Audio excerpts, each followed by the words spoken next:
It's just different. Yeah.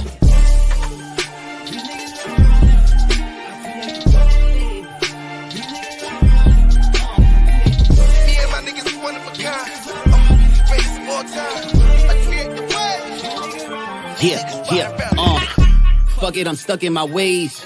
Paper is all we about, nigga.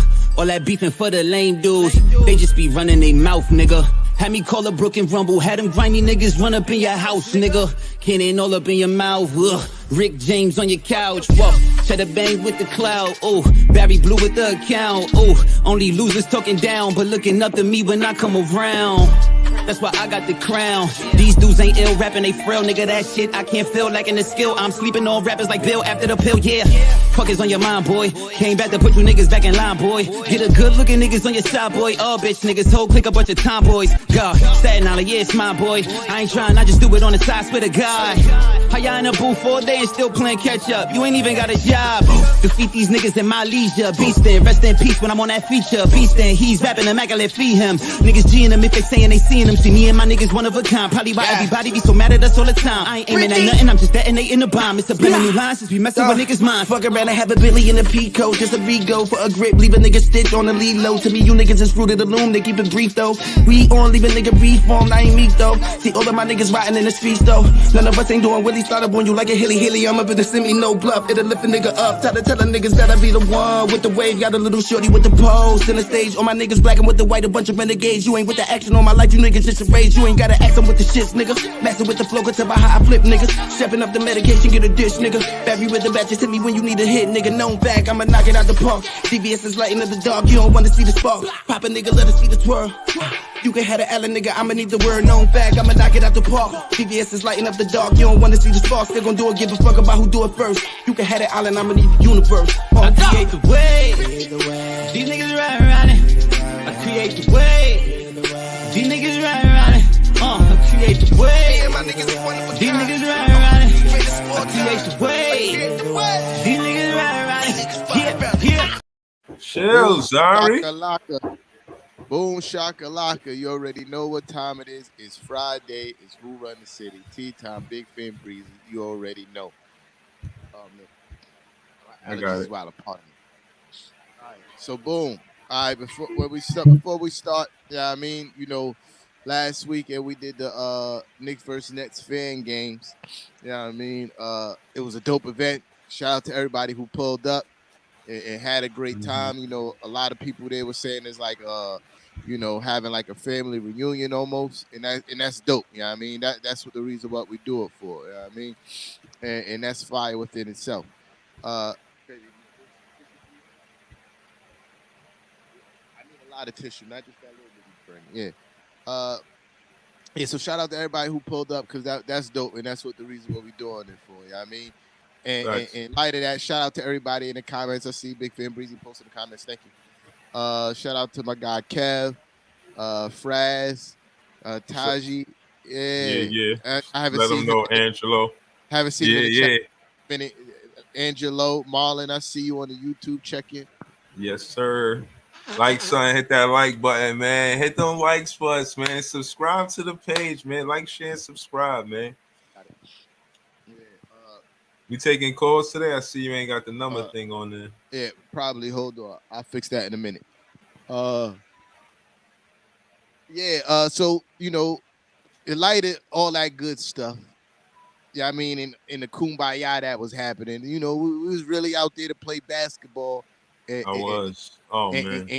get W's out there. You feel me? First and foremost, I want to say I did exactly what I said I was going to do.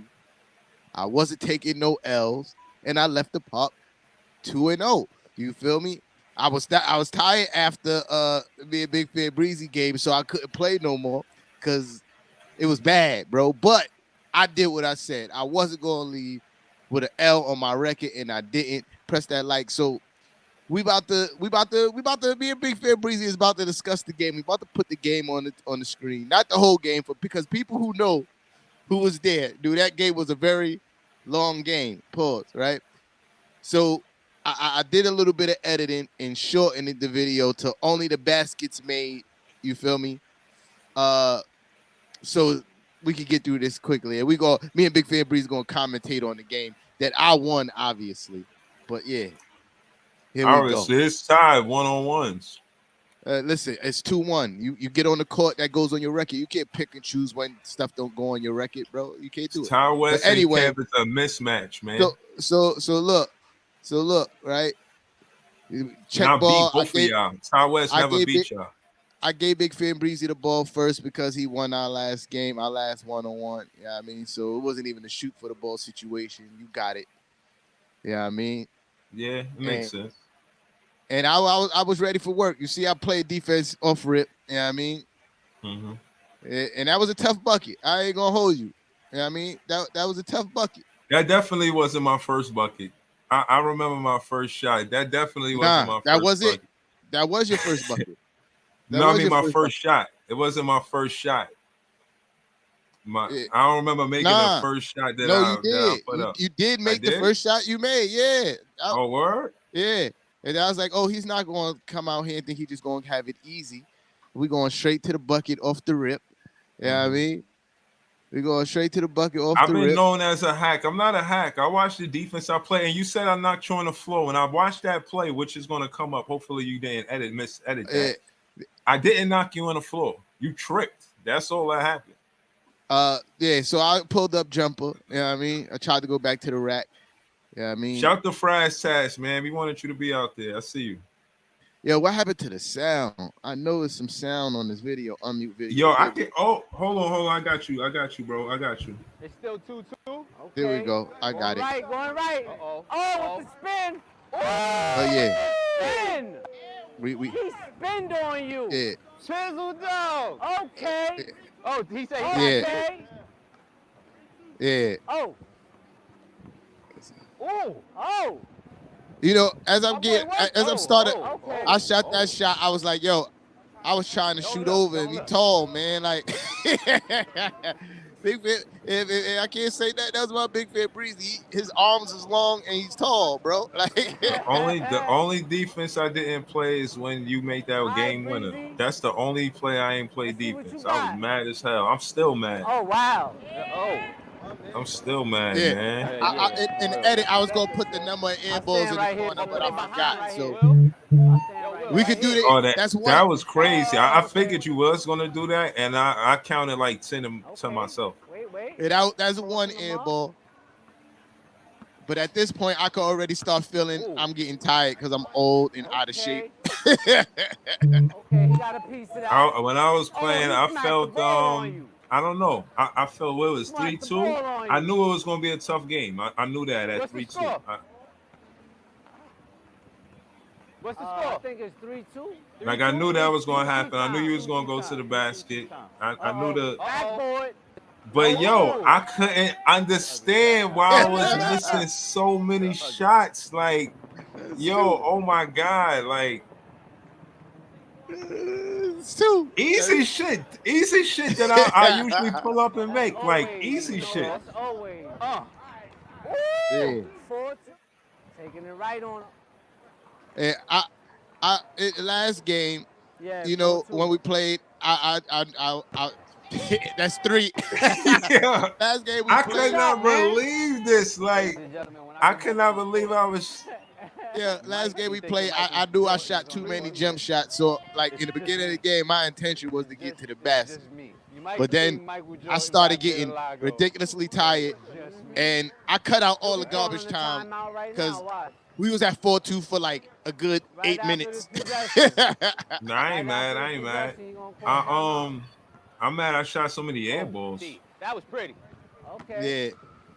Yeah, man. I feel like I had a lot of opportunities to win the game, and I didn't capitalize. Like right there. That's just tough defense. That was tough defense. That wasn't no foul. Yeah. Then I'm looking. I'm like, damn, little kids coming and all that. I thought I was fouled there, but you know, right there. It's 4. He said 10. I don't know where the hell he got 10-9 from. Yeah. Yo, JJ kept score last time when we first played. He was good. Take it to the rack, bro. Yeah. There you go. They always keep his score. Yo, come on. Let everybody go, yo, post tea time up. That's not easy thing to do against me, That's boy. like your 6. There's 5 air balls. You did something like this, right? Taking it. Okay. Okay. Oh, like, Yeah. Yo, this. people like back out. Papa post tea time up. He's short. That's just. Damn, bro. That's You do it 6. is better than me. Yo, That's 6. I could not believe it, bro. That's 6 of them. Yo, I was bugging like, yo, what am I looking at? And yo, and this is why I love the backboard. At least it won't be an air ball, man. Don't let nobody say nothing bad about if you like backboard shots, man. Take that backboard shot. It's better than the air ball. Yeah, bro. It's a way you shoot backboard shots where they make fun of, because it be crashing into the backboard like it's almost an accident, bro. Nah, man. That's 7. That shit kissed the glass, man. Stop it, man. Nah, it didn't. That's 7, bro. It kissed the glass. That is a 7. Yo. Yo, man, I was going crazy. Like right there, I felt like, yo, I could have tied the game, took the lead. Yo, it's like I was on 2 points for a long time.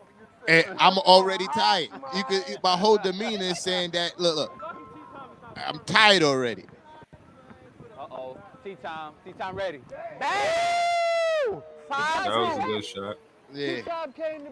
Some of them, I'm like, he gonna have to. If he knock it down, he knock it down. You know what I mean? He not going to the basket on this play. That's for damn sure. Yeah, I was just tired, bro. Like, out of gas is the operative word, son. The operative phrase. Bro. Yo, I hope that Kevin ain't talking about my shots was luck when I called a foul, and then scored again to win the game. So, oh my God, that's 8. That's 8. Yo, that's 8 air balls, bro. people. I could not believe it, man. If I would have hit the backboard, you see what I'm saying? If I would have hit the backboard, they got a better chance of hitting the rim than hitting the air. Yeah, it was so bad they came out to give you encouragement, bro. They had to encourage you. Nah, man. Only one was rocking with me, man, was my guy Bill A. Spliff, man. That was true Nets fan energy right there, man. Even the Knicks he fans pulled trying up. to Shout out to encourage Bill A. you. Spliff. That was your first time meeting Bill A. Spliff, right? Let's not ignore that Kobe Bean work that just happened, bro. The post-up fadeaway on a guy that's 6 feet tall and I'm only 5'5". You feel me? So yeah, let's not skip past that. Bro, what? That's 9. Airball counter is 9. I'm watching the game. Right there, I'm like, yo, man. Yo.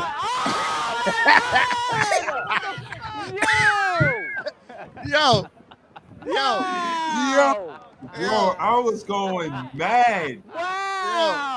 I was going mad, bro. I'm up 7-2, right? And I'm like, yo, I am extremely tired, bro. You feel me? Like, I'm extremely tired. Look. I'm not running to play defense and nothing. I'm tired. It's you don't gotta play defense, I'm sure, in air balls. Look, now I got a point, man. Yo, I can't believe all those shots I was missing. Yeah, look at Billy. Yeah, I told you. Yo, I questioned what I did wrong. Like, yo, what have I done in my life? Yeah, that wasn't a bucket, but that was a good block, so I left it in there. You feel me? That was a good block. Yeah, I left that in there. That was a good block. Clean, non-hacking, no foul block. Look, here you go, try to post me up again. It's not gonna work. Get your ass bust. Pull up. I did what I needed to do. I got to the basket. I don't care, bro. As long as I score, I don't care about the jump or whether I go to the paint. I'm trying the smartest way. That's how I'm at this point, bro, you pretty much got whatever shot you want because I'm tired. Like, I'm tired. It's over for me. No, I'm definitely feeling another good block. I feel like I could have drunk some water. I should have drunk more water before I started. Yeah, I'm tired. See that, and when I'm tired, I rely on trying to shoot threes to try to speed up the game, but that wasn't gonna work. 4 points. Right there, I'm like, all right. This is I'm like, all right, I can't make an air ball in the paint. That's what I'm telling myself. Like, I can't make it lay up air balls. This is crazy. This is how you And got. I did make one. Yeah, this is how you got. And I This did how have this, an air this is ball. really how you got back into the game, bro. I stopped playing no defense. I wasn't hustling for rebounds, and I was never into the game. Like the shots that I was taking, getting air balls was like. See, look, this is how you came back, bro. It's off of those. In the cooler. Yeah, I'll take it. Yeah, I'll take it. I'm I'll exhausted take all at this the point, points. bro. I'm exhausted at this point. Oh, 7 shit. up. Yeah, I'll take it. I'm exhausted at this point.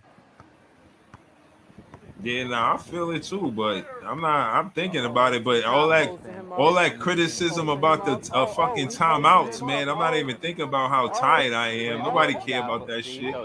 I'm like, yo, I just gotta play basketball. That's how I'm looking at it. Like, I'm not taking the timeout. In my head, in my mind, that's what I'm thinking. I'm not taking the timeout. Yeah, another. Oh my god. Yo, bro, you don't, bro. I was mad at myself. Like, yo, how am I missing all of these? But then I'm like, you know what? I know what I gotta do. Like right there, that's no defense. Like I'm not. It's 8 up. I mean, I should be playing way better defense than that. I wasn't playing tight defense at all. I don't know. Yeah. If I was a lot of those layups, if I wasn't tired, I know I would have made. You know what I mean? Oh, here you go. Wow. Yo, I think we at 11 now, bro. I think we literally at 11 air balls. 8 up. See, look, I had to, for some strange reason, we had technical difficulties, and the other camera missed 2 of the buckets, so I had to go to shout out to JJ Jackson for going live. You know what I mean? I stole some of his footage for 2 of the buckets. You know what I mean? No hustle. Not even try to run to get the ball. I'm tired. Hands on the hips. Look. Still no hustle again. 9-8. You know what I mean? Exhausted, bro. At this point, I'm like, yo, I don't even care if you win the basketball game, honestly. Nah. Oh, I was feeding for that one. No hustle. Again, wide open shot. Point game to 8 at this time. Point. At this point, I'm like, 10-8. yo, I don't even really care. But if I get this ball back, I ain't never said that. I cared, but I knew that I was. That was just good defense on that. If you didn't pull up and play defense right there, I would. So at this point, when I got the rebound, I said, I'm gonna make one more attempt to win this game. I'm gonna make one more attempt to win this game, and if I miss, I give up. Yo, JJ came through in the clutch with this footage. JJ was the original cameraman. I gotta respect his handle, man. With the step back, that's water. With the step back. That wasn't 11. That was. Oh nah, that was 9. Yeah. That was 9. 10. That was 10. And I didn't play defense right here. Oh yeah, that's 9. You used the whole 9. shot clock right here. You go back all the way to the other side. I watched this play a million times. Because I was tired, bro. Like I had nothing. And then left. right here, I'm like, see, that's no defense on my part. Like I'm not playing no defense. That space between. That's why I was like, I can't be mad if I lost that game. Look, like, your man supporting you, but he hugging me after I win. That's how y'all net fans are. That's how y'all net fans are, man. Shout to Bill A. Spliff is my guy. That's how I y'all net fuck with fans Bill A. are. Spliff. Excuse me. Shout out to Bill A. Spliff. That's my guy. Oh man, that's your guy. He showed real support, but after I hit the game winning, he come and hug me. You know what I mean? Yo, and he was wearing orange and blue. Podcast, man. You know what I mean? It's the podcast, man. Hey, he was trolling that song, man. Nah, man. And he even picked none of the teams. He picked the baseball team. Which is funny. Listen, man. But listen, man. He showed what it really big was. Big energy there, man. He was big energy there, man. Shout to him. Shout to Silas. He was the first time I met him. He was there. Shout to JJ for that fucking footage. Shout to Mixar Media. Shout to them. They pulled up. We had the panoramic, you know what I'm saying, 360. That shit was fire. That view, the camera. If y'all looking for good camera work, look for him. Shit, shout out to Fluke, he pulled up. You know, on the low, Fluke is a big part of, you know, helping us put this together, you know what I'm saying? So, you know, shout out to him, big shout out to him. Yeah. I just want to say shout out to me for getting that dub like I said I would. You feel me? Respectfully. Shout out to me for leaving the park 2-0 like I said I would.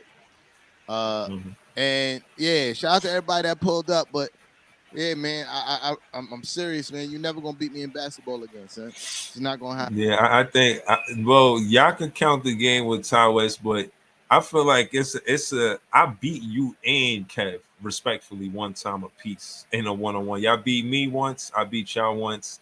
And again, yes, y'all can count that, but Ty West doesn't like me as a teammate, you know. I mean, he threw me under the bus at the end of the game, and that doesn't eliminate the game from counting because y'all. No, I'm not saying it don't count. It count as a 2-on-2. It don't count as a 1-on-1. Bro, that's what I'm saying. That's what I said. With me and you on opposing teams or against each other in any way, I am 2-1 against you. You know what I mean? Just because you don't like the circumstances of the way the first game went, that don't mean you could try to exclude it to make yourself feel better. No, you can't. No. You feel me? No, you can't. It's 2-1. I'm just differentiating the difference between a 2-on-2 and a 1-on-1. No. And your little words. It is a difference. Your little words before was that it doesn't count. Those are words that you said. You typed those words up. Well, on it can count. Facebook, you said it don't count. If y'all want it didn't count. I'm not gonna debate whether or not it count, but it count as a 2-on-2, not a 1-on-1. And for it, when they come to sequels for 1-on-1, that next game between me and you is a sequel to the 1-on-1. And me and Kev, that game is going to be a sequel to a 1-on-1, a 1v1. I don't even know. I want the smoke. I want to beat both of y'all the same day is possible.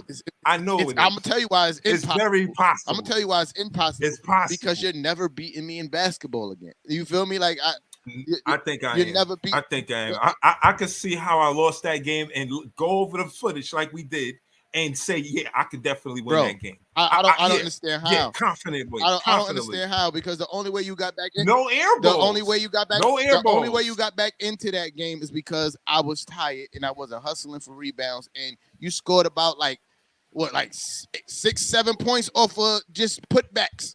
You feel me? Like you said, how is it possible? And I did not even count you being tired as the equation. I said the air balls. So that being said, when I think about me winning, got nothing to do with what you're doing and everything to do with what I'm doing. I'm telling you, the next game is the sequel, and we're gonna see who's gonna win that.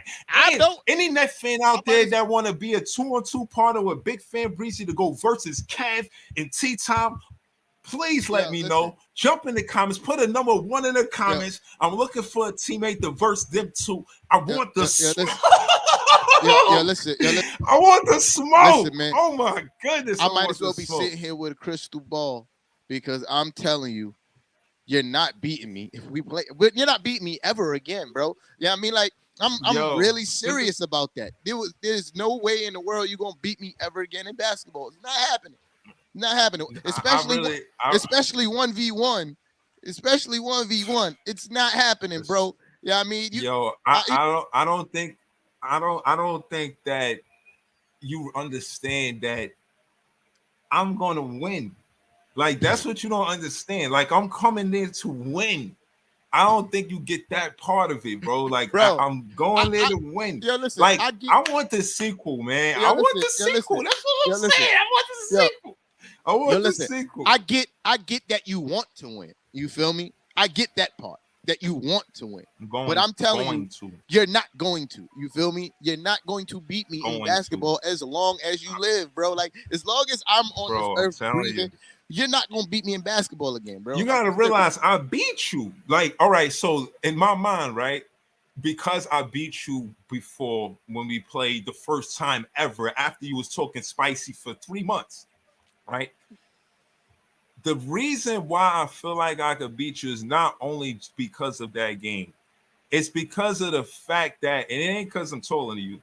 It's because when I play defense every play, I don't see how you can score or bro, have enough in the tank to score the baskets if I play defense every I play. scored on you. And that's what's I going to scored happen on next you game. while you was playing defense in this last game. What are you talking about? But you had open baskets too. I did, but you had open you baskets. talking like I don't score when you play defense, which is cap. You ain't going to have enough to win the game. We'll see. You're not going to have enough points to win the game. We'll see. I want the sequel. We'll see. I want the sequel. And I want to throw two-parter. Yo, Nets fan. Angelo Blue showed up. Since we talking about defense, right? Kaepernick Williams showed up. Since we talk about defense, right? They don't when I was basketball. playing defense on you in the beginning of the game, you couldn't. You except for the first bucket, you didn't score. You feel me? When defense was actually being played on you, you didn't score. Since we talking about defense, except for that first bucket. Am I a hacker? Let's get to it. Get to it. Am I a hacker? Nah. This has to stop. This rhetoric right here has to stop. At least when you play me, you don't be hacking. Well, that's because I don't care. I'm throwing my weight around. Is basketball physical or not? Exactly. I'm throwing my weight around. You throwing your. You see what I'm saying? I said that I'm watching you play. I think it was you and Fluke and Barry and JJ or something like that. So I'm like, look at T-Time. He playing like he be on the post. He play like he play on the. Like, that's his game. Like, he's going to the paint. Like, that's what he do. That's how he plays basketball. And at his height, it's surprising. So this is me saying that, noticing that even when I'm not on the floor playing basketball, you're a physical player. Same with Kev. Kev talk wild shit, but he jump up, get rebounds. He physical. Elbows to the chest. Yo, bro, I'm looking at the footage, and he complaining about how physical I'm playing. And look, this is the camera is my chest. This is his elbow, bro. Like, this is what he doing. Yeah. Like, how the hell am I hacking you when you are physical players? It's just the sport has physicality. Like, you make it. And you know what was funny about Kev and the difference between you and him? You expect the physicality, right? But playing Kev, he complains about it as if he's not a physical player. He wants to back you down under the rim and be able to go, hell no. I'm not letting you back me down under the rim and score the ball. Like, no. He want to spin when he get down to the paint. Nah. Yeah. You can spin. Yeah.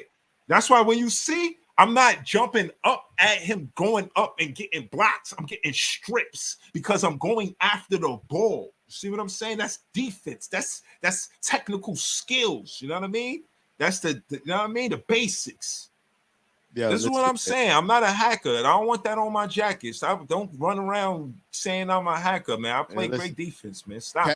Kev, my guy, but that's between you and him, right? But between me and you, you're not gonna beat me anymore in basketball. That's all I got to say. When is the next game, man? Yeah, I mean, we're gonna set something up. When is the next game? We're gonna set something up. Because realistically, we could play without everybody. We can set up cameras. And go to the park out of the convenience of us living close together. You know what I'm saying? But, to set up a whole event, that shit going to take that's a little different. Yeah, that's definitely different. That's a little different. But yeah, we definitely could do that. All right, baby, chill out. You know what I mean? I'm doing something. Yeah, so enough of that. Let's get into some actual, Knicks and Nets content. You know what I mean? I got a question. What's up? Khalil.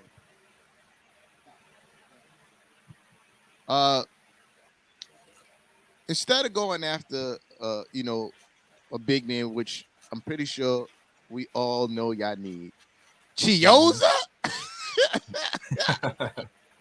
Chioza? Y'all got like 1 billion point guards already. Chioza? He on a 10-day contract. Do I smell a trade? do I smell a trade? Yeah, he's on a 10-day contract. Nobody used to say that he starts the season with us, but he's definitely somebody that knows the system. We also signed DDJ. He's on a 2-way contract, so he'll play with the Brooklyn Nets and also in Long Island. But DDJ, he played quality minutes last season. I don't imagine Chioza comes and takes his minutes. I think Chioza is just there to, whip them young boys into shape, man. You know what I mean? Get them in pray for the preseason or practice. He on a 10-day contract, so that's what it is. It's 10 days. So you're gonna be there for 10 days playing basketball. You know what I mean? So he ain't taking nobody playing time with a 10-day contract, but he definitely could be there to, give some pointers. He's a NBA champion, respectfully. And maybe he got some wisdom that he could bestow upon the young guys with the Brooklyn Nets. So shout to If Chios. I get signed to the tape, I'm not trying to give nobody wisdom. I'm trying to take somebody's job. Word, I'll pull it up. I'm trying to take somebody's job. He told me I'm gonna sign me for 10 days to get the troops. No, man, I'm a baller. I'm trying to take one of these young guys' jobs. You feel me? Like I got Quan camp contract. yeah, I got family to feed too. You feel me? I want that job. But remember we was having that conversation about how the smaller guard is becoming obsolete. And growing up, we seen Muggsy Bogues, Spud Webb, D Brown. You know what I'm saying? A few others that were pretty much 6 feet or under. Nate Robinson. And they played great. Nate Robinson played great basketball, jumping out the sky. The only 3-time slam dunk contest winner in NBA history. All 3 of those was done as a Knick. You know what I mean? Shout out to Nate Robinson. Adding to the point. Yeah, but it's becoming more obsolete now, in which Chioza being, I don't know, 5'11". You know what I'm saying? He came to Brooklyn, you know what I mean? He probably missed the town, you know what I mean? Just wanted something to do on a 10-day contract, but he definitely ain't taking no playing time for Cam Thomas, and he definitely ain't taking no playing time for DJ. We kind of set with the guards. We heavy on guards, and like you said to the conversation, I thought that they would see an urgency in needing a big man, a DeMarcus Cousins or a Whiteside or somebody. And as of yet, these guys, cool, calm, and collective. They talk about sinners. They're not taking no calls. They're busy sipping margaritas, doing whatever it is they like, but do not disturb them about needing a center. The Brooklyn Nets front office knows the fans are going crazy, scratching at the door, trying to find out when we're going to get a new center. Nick Claxton somewhere getting a manicure, somewhere probably cucumbers on his eyes laid up, getting fed grapes. No, he got his starting position valid. Ain't nothing gonna happen to it. He is the starter, and he don't want to hear no more discussion about it. He need to not be in wherever you saying get manicures with cucumbers on his eyes. He need to be in the weight room. You feel me? He definitely in the weight room. Definitely eating peanut butter and potatoes, trying to get his weight up. You feel me? Like, he did. Not enough. He did. I seen him. I seen pictures. Still not enough. You feel me? Still not enough. Yeah, I mean, but we don't. This is what I'm saying. I said we the underdogs, and people say, "Nah, y'all supposed to win." Okay, so we supposed to win, but we don't have a big man, so I guess whatever. But the point is that Nick Claxton know his faults. He should have been taking free throws and gain weight this summer. Look, that's what his job was. You mistaken, y'all being expected to win and not going to win as the same thing, bro. Like, you're expected to win because of the names that you have on your team. You know what I mean? Regardless of what your center position look like, the expectations when you have KD, Kyrie, Ben Simmons, notable role players like the Morris boy, Curry, and Patty Mills. Like when you have those kind of notable names on the same team, and you expect it to win. You feel me? You're not going to win because of your lack of a paint presence with a center. You feel me? That's one of your. I mean, you can, but yeah, even your own fans know that. You feel me? That's why they're crying and asking for a center. You feel me? Because they know that's a glaring hole in your team. You just said it yourself. The fans are screaming, scratching at the door, wondering when we're going to get a center because they know for y'all to be successful, I mean, to achieve the ultimate goal of what y'all want to achieve, which is a championship, y'all going to need a center. And Nick Clax ain't that. You feel me? He ain't it. Nah, he ain't it. Nah, but Nick Claxton is a good player, but the truth is that the most we've seen him in one season was 46 games. And that was last season. That's the most he played in one season with the Brooklyn Nets. The Brooklyn Nets acquired him in the second round about 2-3 years ago. And, he's been getting the same criticism about his health and putting on weight for a while now.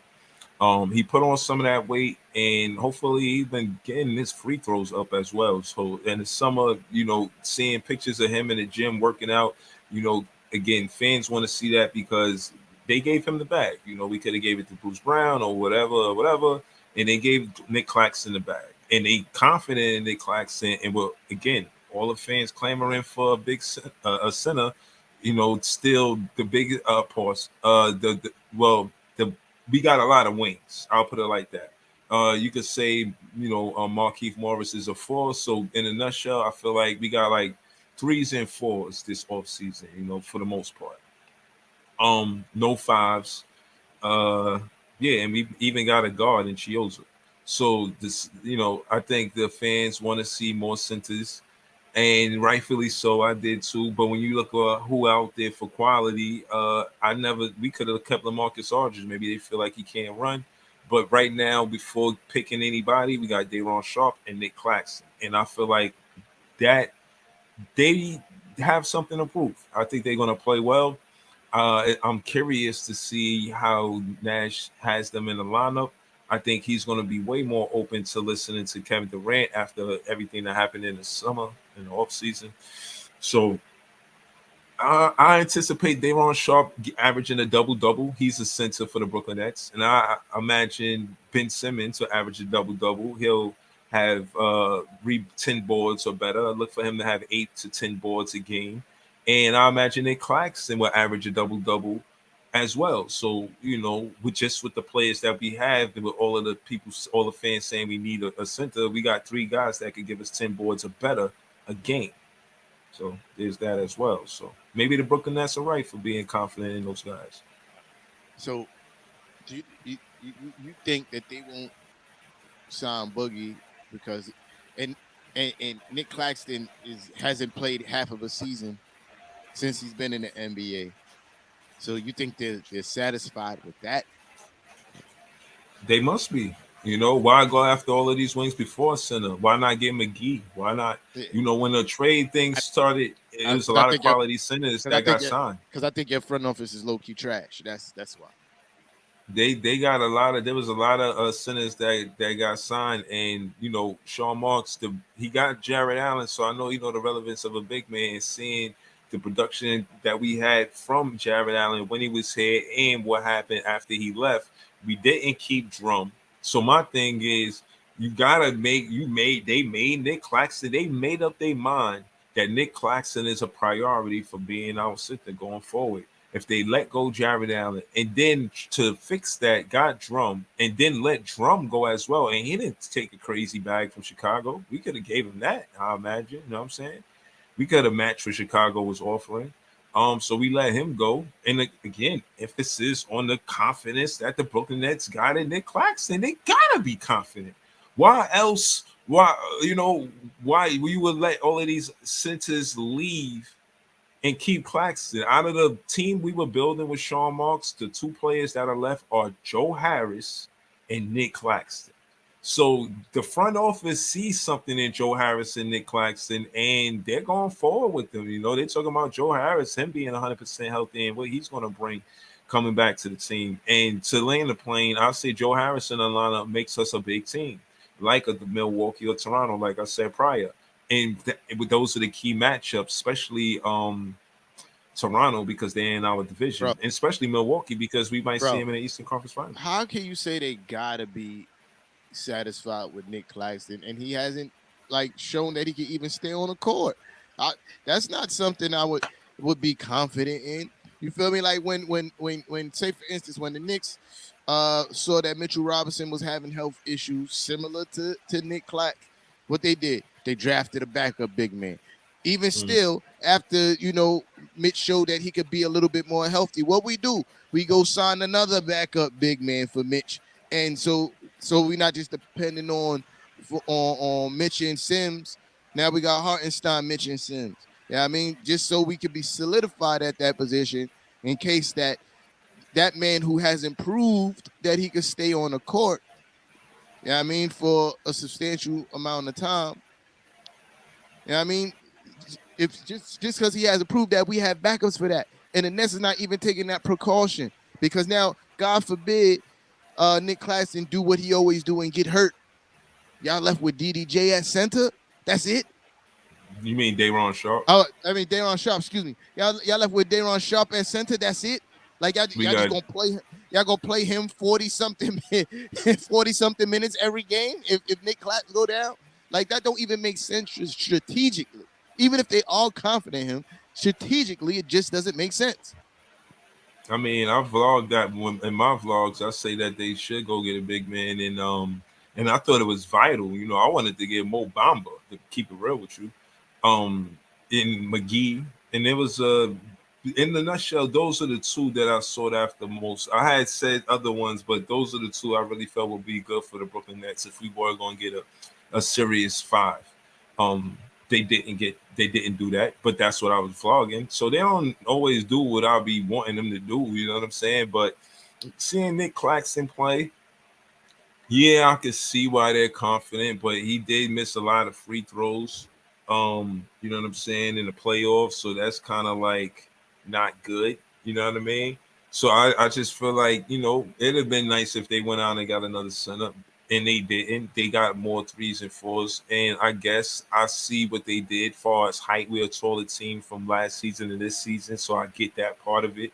But rebounding, you know, I feel like that's what we needed help with last season. And I imagine the wings are good rebounders, but I thought we would focus on it more. And because they didn't, I'm curious to see, you know, what direction we go in far as rebounding. You know what I'm saying? I think Nick Claxton, Ben Simmons, Kevin Durant, and Day'Ron Sharp are all great rebounders. I just feel like we need a little bit more. I wouldn't be mad if we got another Kevin center. Durant is not a great rebounder. Forward. Like what he, I mean, he's a good rebounder. He averages like 5 a game, and he's like 7 feet tall. Like that's not great. No, it's not great, but it's good. He was all right last year, like around 7. You know what I'm saying? Because he was playing a lot of the 4. But this year, he's not going to play the 4. I think he plays the 3. You know? You get Joe Harris to play the 2. Kyrie to play the 1. KD to play the 3. Ben Simmons to play the 4. Nick Claxton to play the 5. We got a big team. You know? Off the bench, we got Day'Ron Sharp at 5. At 4, let's say Morris, for argument's sake. At 3, we got Royce O'Neal. At 2, we got Cam Thomas, Patty Mills, or Seth Curry. At 1, we got a DJ or Ed Sumner. Marcus Morris played more of the 4 than the 3. Right. Marquise, excuse me. He'll be right. Bless you. He'll probably be the 4 coming off of the bench. You know what I'm saying? He'll be the 4 coming off of the bench. I think that you know, we could get another 4. I wouldn't be mad at that. We could get one more 4, 1 or 2 more.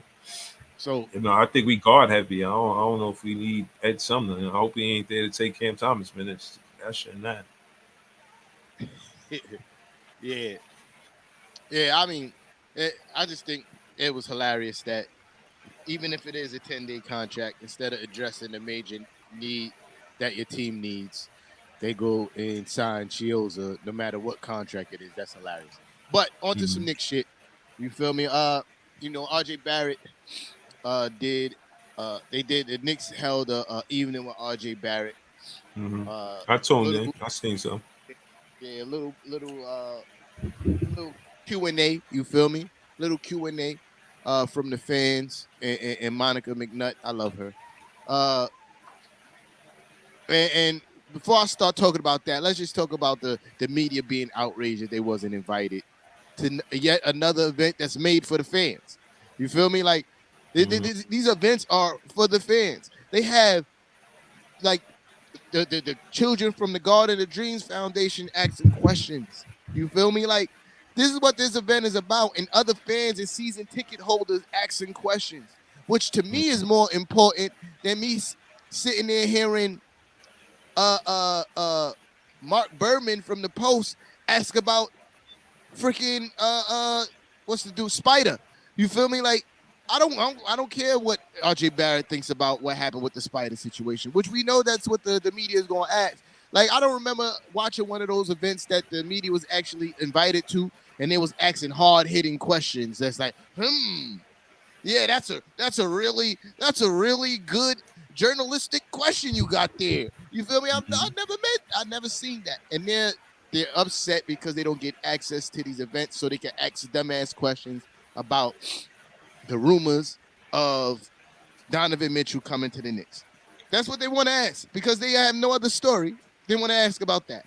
And they wasn't invited and they type out that. But moving on from that, right? RJ Barrett was pretty much talking about, the work he put in and how he could improve. Talk about how he could be a better leader. Yeah, I mean, he's talking about that now that he's more of a veteran at the rightful age of 22. He can use his voice more, to inspire and lead the younger players, which is fire. Yeah, I mean, they asked him about playing with Jalen Brunson, and this is the part that I found important. Yeah, I mean, talking about how smart that he thinks Jalen Brunson is on and off the court. Yeah, I mean, excuse me. And having that lefty connection, you feel me? Shout out to all my lefties out there, first of all. Yeah, I mean, because people don't understand. It's something about us lefties that we automatically just get it. You feel me? Shout out to my daughter too. She's a lefty. You know what I mean? So just that already a low key camaraderie building between them two because they're gonna need it. You know what I mean? Jalen Brunson gonna be the guy that's gonna get RJ the ball. I mean, potentially. Who team is it though? I seen an interview with Jason Kidd with all the smoke, and he said that Brunson left to run his own team. So I'm thinking it's Brunson team now because that's what Jason Kidd said. Who gives a fuck what Jason Kidd says? You feel me? Or words like that? Yeah, it's like that. You feel me? Thank you.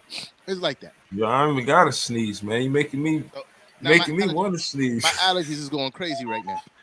Yeah. Nobody cared what Jason Kidd got to say. But as far as who team it is, Jalen Brunson said it himself. He's not coming here to hit the home run plays. He's coming here to do the smart thing. You know what I mean? He his words was, he's here to keep on hitting the singles and singles and singles, like to use a baseball term, and eventually look for the home run. You feel me? Okay. His role here is to be the chess piece on the board, figuring out getting everybody where they need to be and like running the team in that aspect. Okay. But as far as who team it is, we're gonna find out when the season starts. Okay. So it's up in the air right now. It's between. Well, we can't rightfully say is Julius Randle's because him and RJ had pretty much the same season last year. You feel me? Their seasons was like pause. Like they were equal. You know what I mean? They were equal. So we're gonna find out when the season starts who team it is, who's gonna take that leap and take that and command the leadership role. You gotta command it by example, bro. Yeah, I mean, you can't just talk about it. You gotta go on the court and do it. Not quitting on plays, grabbing rebounds, hustling. You feel me? Being efficient on both ends of the basketball court. That's how you become the leader of the team. You feel me? I think Randle lost that handle, man. It's not his team no more. It's RJ team for sure. He lost. It's not anybody's team because RJ didn't command the team like that. It's like Brunson's team too. If you look at the shooting numbers, like their numbers are equal. So it's weird that people want to condemn Julius Randle's team. All right, let me finish talking because you're just trying to be funny and it's not working because that was horrible. Yeah, so like I was saying, like you want to condemn Julius Randle for the same shooting numbers that you want to praise RJ Barrett for. Like it doesn't make sense. So you can't do a changing of the guard and they perform equally. That don't make sense. And I'm not saying that. I don't disagree with that whole take. I feel like RJ, he played above expectations last year, and after Randle's season, how he played? He wasn't. He didn't above what? He's the 3rd overall pick in the draft. This is exactly what he's supposed to be doing. What expectation? Just because non-Knicks fans, he got better from the year. He get as he should. He was the 3rd overall pick in the draft. Just because non-Knicks fans and media outlets that you listen to shit on RJ Barrett so much, it's surprising. I don't listen to him. It's surprising to y'all that he's doing the things that he's doing, but to real Knicks fans, This is expected. And we talk, and real Knicks fans talk about how he still needs to be better and be more efficient. You feel me? But what's happening is he's being praised for the same shooting numbers that Julius Randle's being condemned for.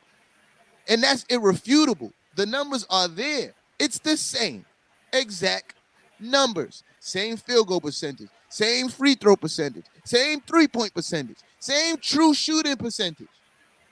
You feel me? So again, how can you take command of a team and you ain't even overstepped the guy who quote unquote was in charge? Now, again, we'll find out who team it is when the season starts. Who's performing to the highest level? You know what I mean? And lead it by lead by example. Let's not do that. Who team it is on your team? Because we don't know. It's for your team. We don't know. We don't know who team it y'all is. Saw he was Mr. Clutch. Y'all bragged about that Boston game after the mess he made. He claimed up, big deal. Like I said, man, when it come down to when we play, we gonna smoke y'all boots, man. Y'all can talk about all of the new players that y'all got and how good the front office is. Yeah. We seen that, heard all that. We don't even discredit it.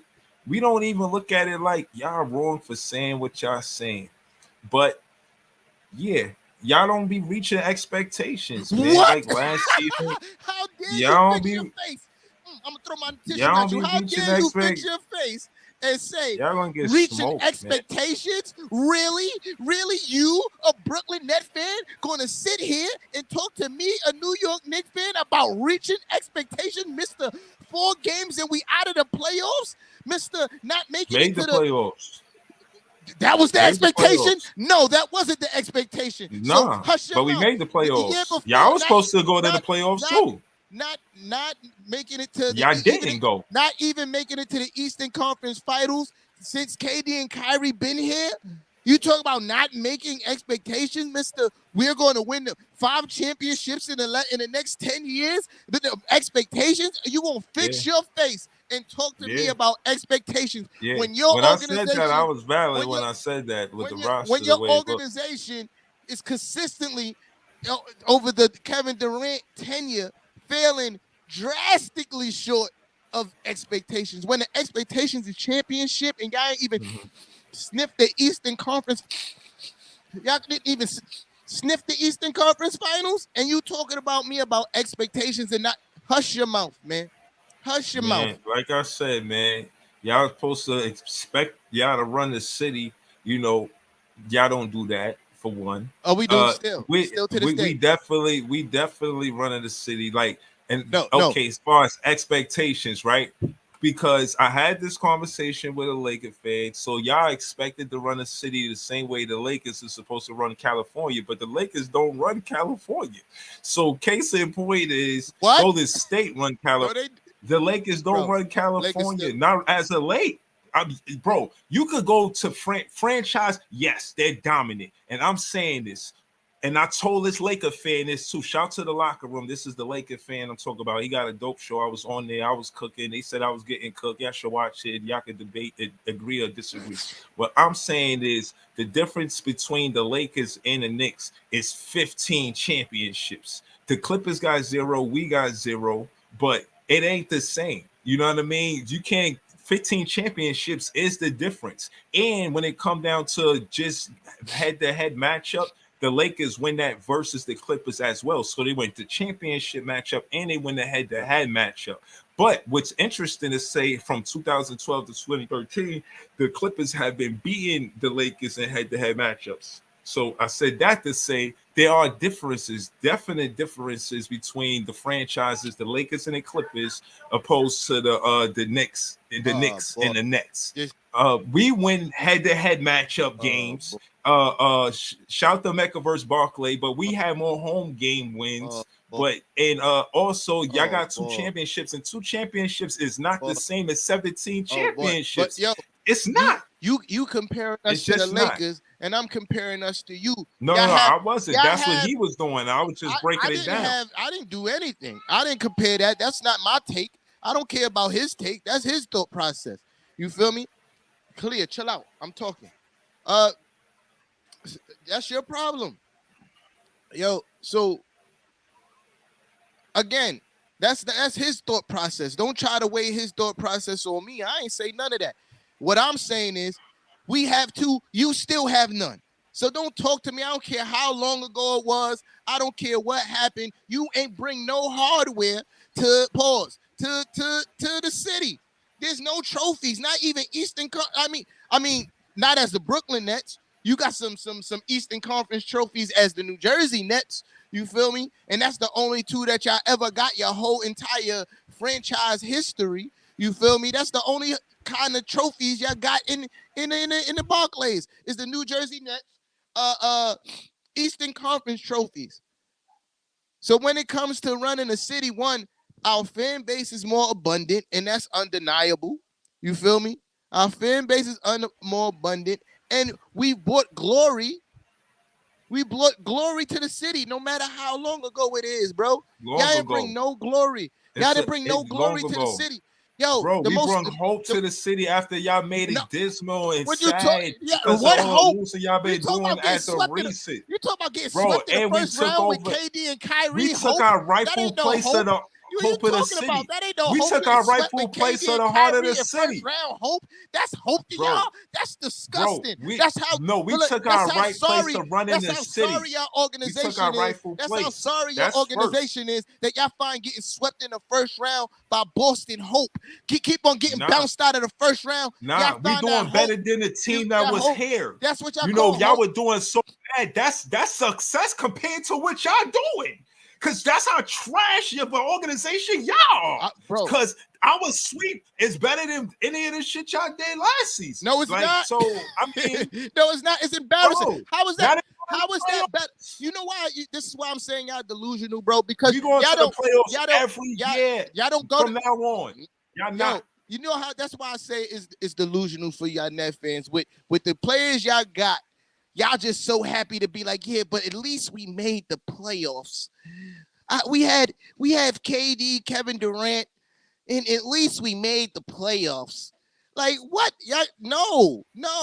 That's horrible. That's an embarrassment. You should go back to you should be in the Barclays with a brown paper bag over your head. Embarrassment for the way that your organization did. All your superstars was trying to run from your organization. You talk about hope. You talk about hope. Your superstars didn't even have hope in your franchise. They was trying to get up out of there. They had their luggage The packed. fans got hope. The fans got hope. Superstars come and go. The fans still got hope. The superstars had their luggage packed trying to get out of there. Kevin Durant going to Joe Tsai like, yo, get me out of here. You feel me? The only reason why he stayed is because the organization knew that they wasn't going to get what he's worth in return. It's not because he thought that the Nets is such a great organization and my future and hope lies here. No, it's because they was like, yo, KD, we can't get what we want for you. And if we do, you're not going to want to be on that team no more because we're going to rip that team apart. So Kevin Durant was like, okay, I'll stay. If your players don't even have hope in your franchise, but yet still you talking about giving the city hope, I would be embarrassed to keep on going to the playoffs every year to get swept or in the first round or make it to the second round, having superstars getting bumped in the second round. Like, that's embarrassing. What hope? I don't know what... I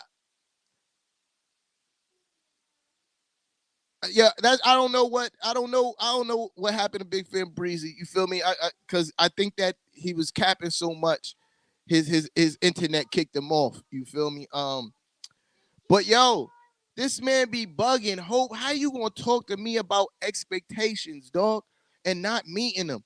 How can you really sit there on the other side of this screen from me and talk about expectations and not meeting them? Like, yo, that's what I'm saying about the delusion of Net fans, dog. Like, Knicks fans make no qualms that we haven't been good for a long time. We would tell you that. But the fact that y'all want to sit here and act like y'all world beaters, you feel me? And y'all ain't done nothing. Nothing. But yet you gonna sit here and talk about the Knicks not meeting expectations. Khalil.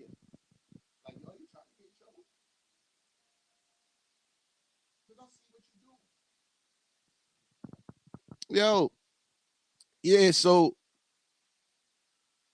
yeah, back to what I was saying, right? Getting distracted by this kid. You feel me? This dude be bugging. How dare you? How dare you? You feel me? How dare you? Like, what you talking about? Hope getting bumped from the first round every year. Make it to the you made it to the second round twice in the 10 years y'all been to Brooklyn. Like, we made it to the second round once. Like, but what I'm saying what is were we you? did what we were supposed to do. We took our rightful place of running the city. You No. know the history. I broke it No, down what y'all- already. what Y'all y'all never was wanted supposed- us here. what y'all And we, now supposed that to we, do was that's the win a first thing we were supposed championship. to do. No, we're going to do that. We're going to No. do it before the Knicks. We'll do it before the Knicks. Cat. We do it before the Knicks. Cat. I bet you I grow old with more championships from the Brooklyn Nets than the Knicks fans. Brooklyn Nets fans is going to have more championships in our lifetime. No, you're talking about in your daddy lifetime. And back in the day before you was even born. And I'm not lying. But you sitting here in our lifetime, we're going to here- have more championships than y'all. You're sitting here talking about something that's not tangible, that never even happened. You're living in a fantasy land. No, you're it's not wishing on a fantasy. star. It's possible. You in It's a possible. you in a dream. It's You in a possible. dream world. You got hopes It's and possible. dreams. You got hopes and It's dreams possible. and wishes. You talking about stuff. It's I'm possible. talking about stuff that's tangible, that No, happened I'm saying already. in That's our actual lifetime, facts. when we were born, we do more listen, winning in the city than y'all. You talk about shit you wasn't even here for. You talking about winning championships that in your lifetime hasn't happened. You're living right now. You're talking I'm telling you the Knicks are not yo, going to listen, win it let before me, us. Let me tell you something. I hope and I pray to God that you have a long and lengthy lifetime because I love you as a friend and a brother, right? But you're not guaranteed to see a Nets championship, dog. So you talking about guaranteed. I'm not saying I believe it. That's the hope I'm talking about. We could believe it. See, that's what I'm be trying to tell y'all Knicks fans. Y'all want to go off stats and all of that. We playing with purpose and morale. Y'all, this is the difference between the Brooklyn Nets and all the other teams. I don't know about the other teams. I know I'm a fan of this team, and everybody on this team, from the owner to the last player on the roster to the people in the concession stand serving popcorn, everybody that worked at the Barclays, everybody's invested in the Brooklyn Nets winning a championship. That's a fact. KD and I Kyrie believe didn't that. I ain't asking for your validation. You said every player on the roster, KD and Kyrie, didn't even want to be on your team. They on the team, but they on the team. They still don't. You talking about invested in winning? Your two superstars didn't even want to be on your team. They gotta be invested in winning. They got to. even if it's not for the fans of Brooklyn and they doing it for their own personal accolades. They both got stains on their jacket from last season and not going to the playoffs. So they both got to get that stain off their jacket. They got to play with purpose. If they want to consider themselves basketball prophets and all of this relevance to the game of basketball, and the last thing they did together is get swept, that's going to be a stain on their jacket. So they got to come back and play with purpose. Either Kyrie playing with purpose or he's playing for a big contract. Either way, he going to be playing great basketball. That's a fact. You know what's bad funny? You said what you would call it, right? You said all this last season that they playing with a purpose. They got something to prove, and all they prove is that they can get swept in the first round. That's the only thing they proved, is that they can get swept in the first round. That they played with a purpose to get swept in the first round. That's embarrassing, bro. I don't remember in NBA history that it was two current all-stars on the same team that got swept in the first round. I don't remember it happening. Has it ever happened? Somebody do their Googles, because I don't think that's ever happened in NBA history. But it happened to the Brooklyn Nets. Brooklyn Nets. And you gave that whole soliloquy that you just did. Everybody is playing with purpose for the person on the concession stand, everybody on the roster, the coaches, the Joe's everybody, and y'all got swept. You feel me? We went there though. Y'all wasn't there. Y'all not there though. But but that's the difference between us. At least we care about winning. Y'all don't care if y'all win or not. You know what's mad funny? You talk about meeting expectations, but yet still you go, at least we made the playoffs. Get out of here with that. Y'all might as well for y'all to go and not win one game, y'all might as well stayed home, dog. Y'all might as well stayed home. As a matter of fact, those 4 times that we beat y'all helped us go to the play. Mike, what was his name? Mike Jones, Mike James, whatever his name, former net, said KD packed up the playoffs before it even was over. That's the purpose and hunger y'all playing with KD calling we playing X with more players. purpose than that. With KD calling X player. No, listen. This is what I'm saying about you saying the whole same soliloquy about everybody got something to prove in purpose. KD calling not just the superstars. Yo, KD calling Mike Jones, whatever his name is, and like, yo, we about to get up out of here. You feel me? That's the purpose y'all playing with, and that's Brooklyn Net pride. That's what you want on your team. Nah, KD not the only one that represents the Brooklyn Nets. He's just one player. He's just one player. He don't represent the entire Brooklyn Nets. Your superstar packing up playoff series before it's over. 2 games in. What? He didn't represent the energy that the Brooklyn Nets felt as fans, as a fan base. He didn't represent us because ain't none of us quitters. As you already know, and everybody out there know, the Nets franchise ain't never known for winning nothing but the ABA championships. We got the finals, and that's it. This is the closest roster we got to winning since the finals. And all of us don't feel like we got nothing to back down from, especially the Knicks. And y'all was the weakest team in the division, missing the playoffs. So case in point is, I expect y'all to stay out the way or get ran over, because last year y'all talk heavy about what y'all gonna do when it come to us versus, and we smoked y'all boots. And not only that, like I said prior, if KD feel like he want to leave, that don't represent the fan base. The fan base still want to win. The fan base is still ready. You know what's hilarious is like watching you kind of like contradict yourself in mid-conversation, and it happens quite often. So, and I'm just going back to using your own words. You said every player on the roster, and I'm showing you that your superstar don't have the heart to win for y'all. And then you like, yo, but he don't represent the whole team. He's the main important part of your team. He is the best player. He is your superstar. If Kevin Durant is that guy on your team, and I'm telling you, he called somebody and packed up a series before it was over. That is not a leader. That is not a heart of a champion, dog. I could never see Kobe bring Bryant down 2-0 saying, yo, dog, we about to get up out of here. I could never hear it. I could never hear Michael Jordan say, yo, we down 2-0. Yo, we about to get up out of here. I don't even see LeBron saying that. And I don't think LeBron has half of the heart Kobe or Michael Jordan had. You know what I mean? I don't see him saying, he didn't. He was down 3-1 in the finals and came back. But your superstar, the main important part of your team, packed up a series before it was over. And that's what you're going into next season with, and telling me that guy is going to win you a championship. No, I'm not saying only him going to win a championship. And I'm saying he got purpose, even if it ain't to benefit the Brooklyn Nets. He got a stain on his jacket as a superstar. That's a stain on his jacket. So I know he's going to be playing with purpose, even if it's to say, yo, I got us out the first round, or this time we didn't get swept. He's still going to play with purpose, even if it's a selfish purpose. Case in point is Kyrie too. Even if it ain't for the Brooklyn Nets, he playing for a big contract. This is my point. This is why I'm saying that they're going to play with purpose regardless. In my opinion, the best thing Kevin Durant did was light a fire under Steve Nash and say, yo, you obligated to help us win as well. And that whole mess, I think it's going to come into good thing. It's for fruition for the Brooklyn Nets, because that's what men do. Men see some wrinkles, they iron out their wrinkles, and then they get to it. And that's what we fit in to do when the season starts. I predict us being a great team next season. And yeah, I got us a playoff team and definitely beating the Knicks next season, especially that first game. Yo, listen, bro. You know what's hilarious is the fact that the same guy, right, that literally pretty much said we don't even need Steve Nash to coach, right? Literally pretty much said we don't need Steve Nash to coach. You're sitting here and saying that he's lighting a fire under Steve Nash to say that he needs to shape up to win. But you brought him here not to do that. You brought him here so the rumor was that he wanted him here so KD and Kyrie can coach. That's why they was like, yo, we don't really need a coach. But now he's lighting a fire. No, KD wanted out of the Brooklyn Nets, and he used Steve Nash as a scapegoat, son. You feel me? That's what happened. You feel me? He wanted out. He used Steve Nash and Sean Marks as a scapegoat.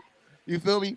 The same guy that you heralded so much and held so near dear to your heart as a great GM and doing all these wonderful things. Kevin Durant went to Josiah's office and pooped on him and said he's not good. He said he need him out of here. You feel me? Brooklyn. Yeah, It's Brooklyn. They men, man. They get over it, man. Yeah, they get over it. Yo, man, listen. It's lovely watching you make all these excuses for no, I'm not making excuses. I'm not saying why it happened and this and that. I'm saying it happened, and as men, they gonna go forward with a purpose. They all under a microscope right now. The whole organization, from Joe's side to the last player on the roster, everybody's being looked at to see who's doing what and if they doing it right. And that being said, I feel like with that light on us, the prime time light, the light that we took from the Knicks, because that's what happens when two teams is in the city. Only one team could run it. You feel what I'm saying? So that's what we're doing. Yeah, listen, y'all literally didn't take no light away from the Knicks. You feel me? Like the playoff light. This offseason, all everybody was talking about was the Knicks, whether it was Jalen Brunson or the Donovan Mitchell situation. Well, the winning responsibility. Put it like that. The winning responsibility. If y'all lose, it's okay. We take the whole winning responsibility now. Y'all can chill. You know why? I'm gonna tell you why that's cap, right? Nah, it's been like that for a long time. Stop lying. I'm gonna tell you why. I'm not cap. This is facts, and I'm gonna give you a perfect example. I wasn't expecting to win for a long time. Again, I'm about to give you an example, right? Why the spotlight is still on the Knicks. This big ass debacle that the Nets went through this offseason, right? Very little coverage on that. Very little coverage on that about how much of a shit show it's been for your organization over the last 3 years, right? Very little. No, what are you talking about? What you mean? But that's what they talk about. No, that's not all they talk about. Yeah, especially on Twitter. On Twitter, it was heavy. You talk about Twitter because you follow a lot of net stuff. Of course, I follow nothing but Knicks stuff, so I'm expected to see nothing but Knicks stuff. Like, so you follow net stuff. I'm talking about in mass media where the spotlight is the biggest.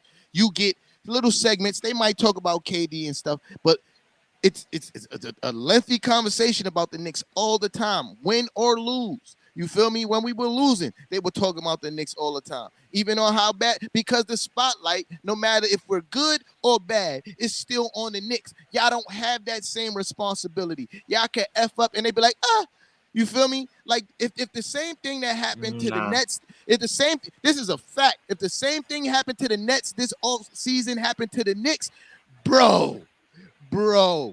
Do you I disagree with some of that.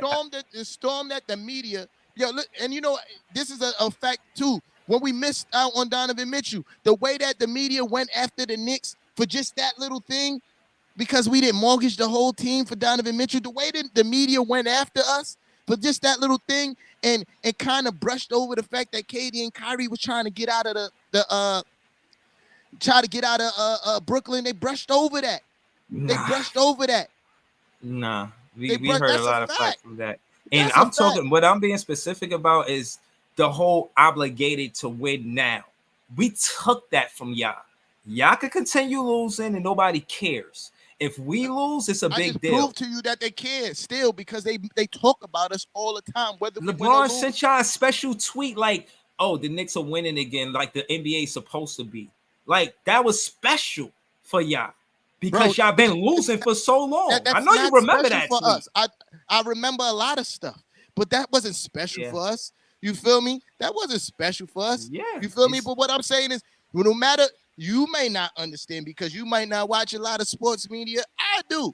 And no matter whether we win or lose, when I turn on the TV, guess who they talking about? The Knicks. You feel me? They're talking about the Knicks all the time. No matter.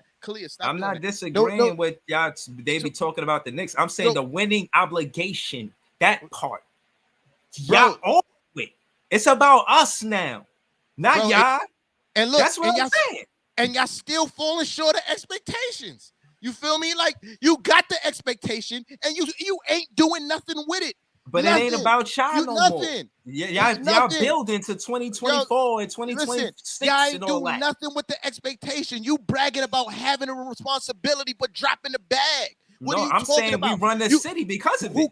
Who cares if you got the city? No, you can't run the We carry that torch now. We carry the run the city torch, and we take the obligation of winning right now. No, if y'all lose, people expect y'all to lose. Yo, listen, bro. If we lose, it's a catastrophe. At this point, they expecting y'all to lose too. Not to y'all. Not to the Knicks. Nobody got no hope for y'all to win no championship. They said, they're on the paper. On paper, they look like they supposed to win a championship, but realistically, everybody like, I don't know. Nah, I don't know. But yo, you talking about having all this responsibility, but ain't doing nothing about it. Y'all ain't living up to the responsibility. You feel me? You can have responsibility, but you have to actually win something. Live up to the responsibility and the expectations. Y'all ain't do that. That's what we doing. First we took the city running it, and now we about to take that to the next level and winning the championship. It gotta be all or nothing this season. Without breaking this up, KD was ready to break it up. I'm saying the same thing I'm saying. Last season, KD was ready to break it up. If we don't win this season, chances are the team is going to break up. So it's all or nothing this season. So this is why I feel confident going in the next season. It was supposed to be all or nothing last season, bro. Healthy, we play well. And I think that's what we did different. We got better pieces. Again, I'll say this and land a plane. When it come down to coaching, I was watching an interview with Jason Kidd and All the Smoke, and he was explaining what coaches are supposed to do. He was talking about coaching Luka. And he was like, yo, the coaches are supposed to give you the answers. They the answer sheet. So whenever the coach tells you the player what's coming. On offense or defense, gives them the answers. And then when the player sees it, they can recognize it. Case in point is, as a coach, Kidd spoke on it as a responsible first person, not, somebody else is responsible for the coaching part of coaching. And yeah, it's good to see that. And I'm saying that to say, that's some of the stuff I feel KD said to Steve Nash. You're responsible for this. And I wanted you fired because of whatever. And they got to have a one-on-one, and I'm confident going into next season, especially that first Knicks game. The same guy. He fixed what he messed up. He cleaned up his mess. The same guy that says the coach is responsible for managing personalities had a conversation with Steve Nash about being get out of here, bro. I think it was pushback. He was wrong. Kevin Durant had to be honest enough to be wrong. Like, you got to be honest enough to be great enough to say, okay, this is where I'm right. This is where I'm wrong. And he was wrong. And Kyrie was wrong saying that we don't need a coach. And last season proved it. And that being said, plays into what I said about Brian Keefe and the relationship he has with Kevin Durant from OKC. He's an assistant coach from the Brooklyn Nets and will be the shadow coach for the Brooklyn Nets going into next season. And part of the reason we will have a better defense and a better cohesive team playing a better basketball with the Brooklyn Nets. Yeah, but again, we got something to prove. I'm not saying this for y'all to believe me. I know we got something to prove. Yeah, I just think it's hilarious, bro. That's all. But let's get to some Knicks content, man, because you hilarious, bro. Yo, I've been seeing, a shift. It's something I think a lot of Knicks fans or some Knicks fans wanted to see.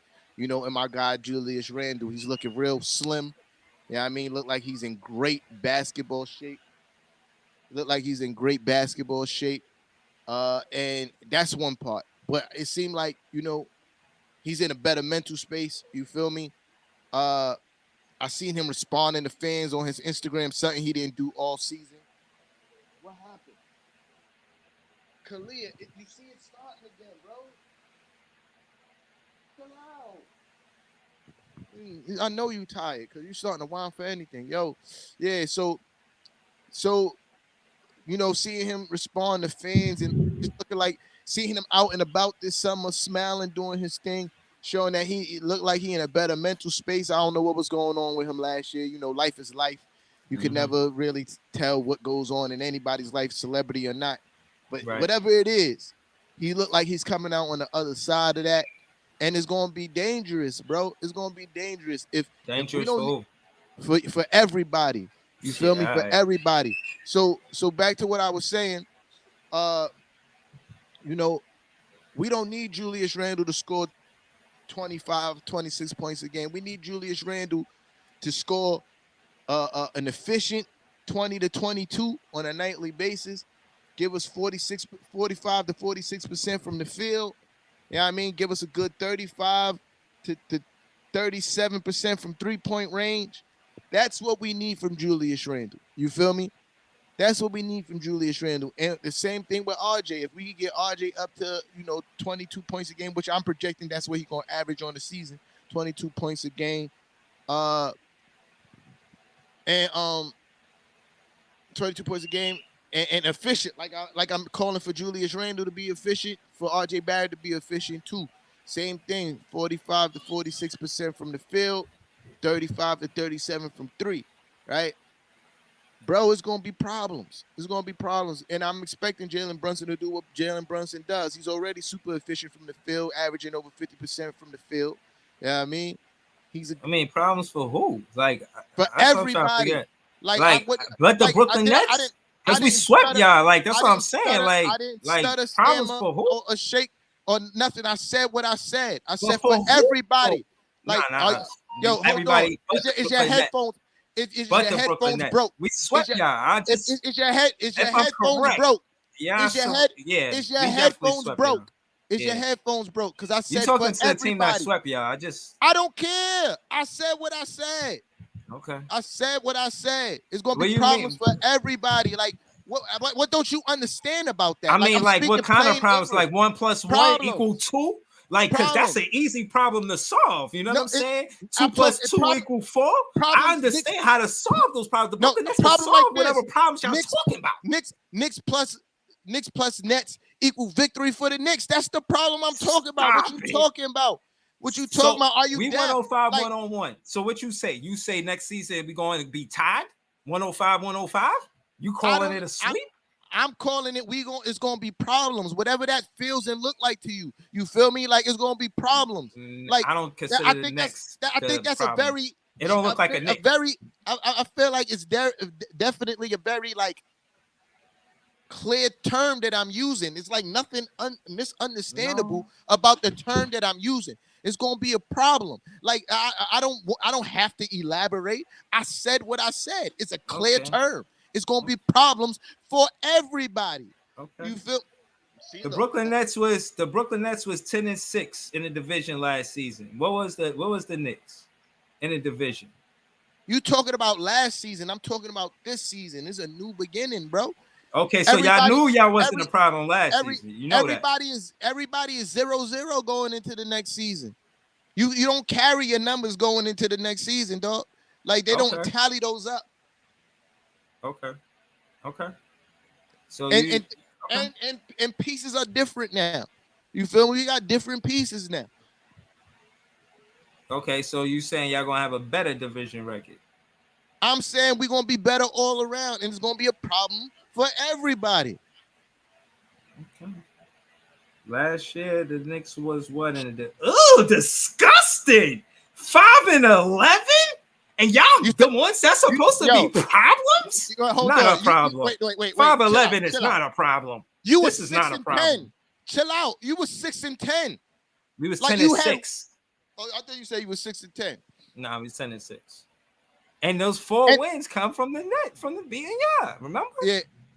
And y'all got swept in the playoffs. So congratulations. You 10-6 in the division and still didn't win a championship. Still didn't make it out the first round. Like, yo, bro, you all these little benchmarks that you like to try to hang your hat on is sad, especially where the overall goal is to at least win the champ, like at least make the finals, bro. No, these are not benchmarks. This is saying that the toughest competition is it has a point. The point is that the teams that were in our division, we play the most. So we play in the playoffs. You play them a minimum of 4 games. And in the regular season, in the division, you play your division rivals 4 games. Yeah. So that's the point. Is that the toughest competition? We played them 4 times before. And my point is this: it's a new season, new players on the team, on each team. Okay. So again, I reiterate what I said before. It's gonna be a problem for everybody. You can't live off last season's glories, bro. You can't live off that. No, I'm just trying to figure out how. Because I know what's gonna happen. Problem.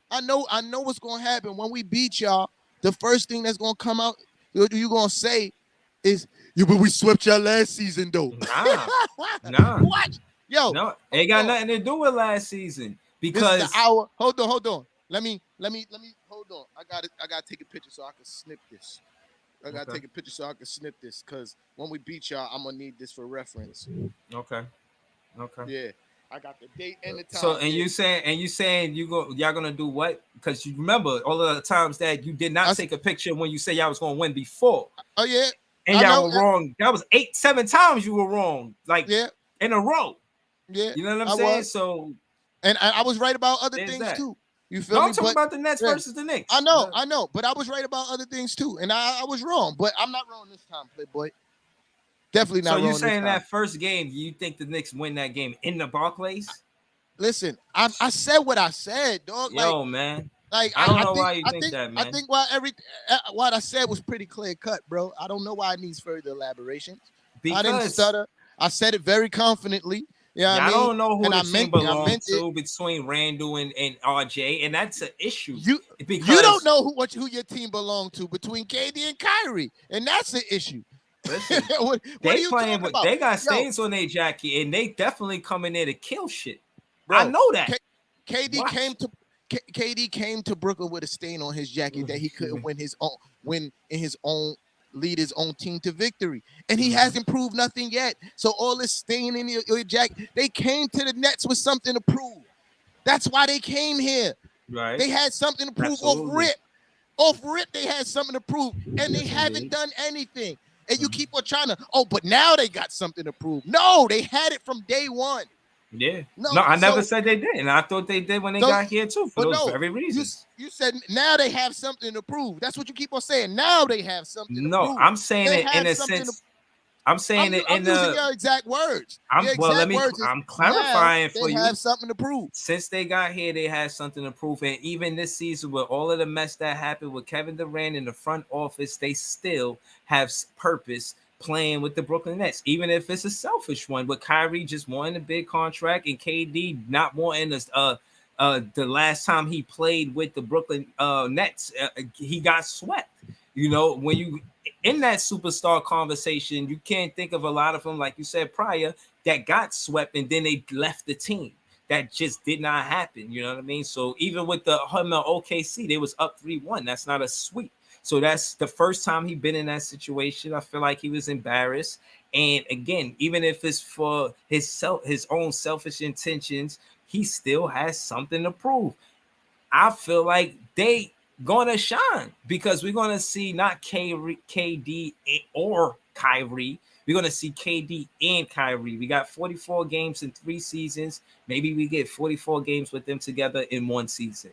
And I'm saying that's part of the reason why I'm confident as well, because we haven't seen them on the floor in these 3 seasons together for the most part. Yeah. So Listen, man. I anticipate good basketball from the Brooklyn Nets. I'm gonna say this, and I'm just going off the history of what I've seen for both of those guys, right? Neither one of them has led their team, like been the leader on their team to win it all. You feel me? Like, even though respectfully in OKC though, I respect that he did. No, he didn't win it all. This is what I'm saying. No, I'm not saying he didn't win it all, but I respect what he did. That's what I'm saying. They never been the leader to win it all, because even though KD won a championship in Golden State, Draymond is the leader on that team. He's the leader. He's a vocal and emotional leader of that team. I know. So KD got the MVP, but Draymond is the leader of that team. Kyrie got a championship, but we all know who was the leader of that team. And together or alone, they have both proven that they are not the leader you need to win a championship. They got to prove it this season. They have to. Bro, what are they going to prove this season that at 30-something, like they're going to magically become something in their 30s that they weren't their whole career? Like I think KD showed a lot of leadership in OKC. I can't give the same argument for Kyrie Irving, but KD didn't show no leader. Yeah, I think KD was not. No, KD is a baller, yes, but Russ was leading. KD's a ball. He was a baller. He was the best basketball player on that team, undeniable. But as far as a leader go, that's Russ. He definitely helped. He definitely helped the success of that team in a winning way. So maybe he was the. May I'm not be the about being vocal leader. No, I'm talking about being a leader. Period. A vocal leader. Me? I'm talking about being a leader. Period. Like there's only one leader. You can't have there's only one leader. That's why it's the leader. It's the person in front. You feel me? Bro, I hear you, Clay. I mean, I'm saying that KD he showed leadership when he played with the Brooklyn Nets last season. I seen it. No, he didn't. Nah, no, he didn't. I definitely seen it. I seen it more than Randall walking around like somebody did him dirty. He didn't took inspire. His lunch. He didn't inspire the rest of the team to be better. Yes, he did it more than Randall. I seen Randall moping around, making everybody feel bad about what they did was about. How he did it more. The rest of the team was ass. They didn't play with no inspiration. You feel me? None. None. KD especially in the playoffs. Young guys. Yes, I'm talking about when it mattered. The playoffs. Since you're so proud about being in the playoffs, none of those guys played with inspiration. And he's supposed to be such a leader. He didn't inspire them to play better. No, nobody. Not even Kyrie. He couldn't even inspire Kyrie to play better. Kyrie had played great basketball that game one. Game one. After that, Kyrie was ass. Okay. You feel me? And your leader, again, reverting back to my other statement, your leader calls an ex-teammate to pack up the series before it's over? That's the leadership you're talking about he exhibited? You don't think... I didn't say that. I didn't say that. I said I've seen him play, and I'm talking about before Kyrie came back to the team. You don't think that phone call reverberated back to the team? Like, you don't think Mike James was called like, yo, I was just on the phone with KD. Yo, he was just like, yo, I'll see you because we about to get packed up. Like, you don't think that reverberated? And for it to come out in the national media and his teammates see that, you think they're not gonna be looking at KD like, damn, you ain't have no faith in us, dog. Like, but you talking about Julius Randle being upset because they're losing, showing emotion because they're losing. It didn't help y'all win. I rather Julius Randle be upset about losing than calling the ex-teammate say, yo, dog, we trash, man. We ain't gonna win no games. But on the court, looking stoic and peaceful, like nothing's wrong. But on the inside, he's like, oh man, I'd rather Julius Randle show his emotions than calling people behind my team's back like, yo, we ass, though. We about to get packed up. I still got us playing with purpose next season. All that being said, I really feel like they got something to prove. And, yeah, I look forward to it because, for the sake of being a competitor, I think that's what they got to prove. That all their accolades before they got to the Brooklyn Nets, that shit don't mean nothing going into next season. So far as stats is concerned, they looking for they the ones who need a clean slate more than anybody. They the ones who need something to happen for their career, for their legacy, more than any other superstars. You know what I mean? Right now, for the most part, KD and Kyrie, they are the two superstars people expect to win and actually have something to prove. Out of all of the superstars in the NBA, right now they probably the duo that is supposed to be this great duo that has these great expectations, and we want to see it happen. As fan base, we want to see it happen, man. We hype. You put too much confident. You putting too much stock into that, right? Like KD need for legacy more than anything. Kyrie still got another 3 years, at least 3 years after this season, another 3 years of elite basketball. And he's his last year of his contract. So as far as his legacy go, he could still very much etch his legacy somewhere else. Because I guarantee free agent Kyrie can sign somewhere else and be on a contender. You feel me? But before we get to that, he got to play this season. So, bro, listen. Even if he decides to sell this season out, he's still gonna get a contract somewhere on a contender. Like, if you don't think so, you're bugging, because No, that means you don't. I don't. No, So, no, no. I don't care what he does after he leaves the Brooklyn Nets. I know next season he's going to be on all the right. Brooklyn So Nets. what I'm saying, you're not. Again, you're listening to respond, not to understand. What I'm saying I'm is, talking about the season no, after. no, because you're listening to respond, not to understand. Now, what I said, it was in response to your. They need this for their legacy. My statement is regarding that. Kyrie don't really need this for his legacy because he has another at least 3 years of elite basketball that he can play under his belt. He's 30, right? He's 30. So again, he can sell this season if he wants to. Not saying that he's going to. If he wants to, he can sell this season and still get a contract on a contender. And Yeah, I don't think still that happens. and still etch his legacy. I So don't you're think putting that happens. you don't think it can happen. You're putting a lot of stock in something that you're not sure that he even cares that much about. I do that. I'd rather Yeah. do that. So I'd rather do that than be on the fence. I'm putting all my chips in. I feel like I hear as a you. fan, I feel like as a fan, he going come, he going to get busy, and he's going to be playing at an elite level because it's contract year. So that being said, I look for him to play great bro, basketball. listen, technically last season was a contract year for him too, extension. You know what I mean? So technically you can use that. Like, it was he showed that I mean, he you could doesn't debate it, but no. he shows that he doesn't really care that much about his legacy, because again, the world is bigger than basketball. That's his own words. You feel me? So you putting a lot of stock into something that you're not even sure this man cares about himself. And that's all I'm saying. As a fan, you're supposed to be optimistic. I get it. But what I'm saying is, realistically, you putting a lot of stock into something that you're not even sure he care about. Realistically, we was 21-9 without Kyrie.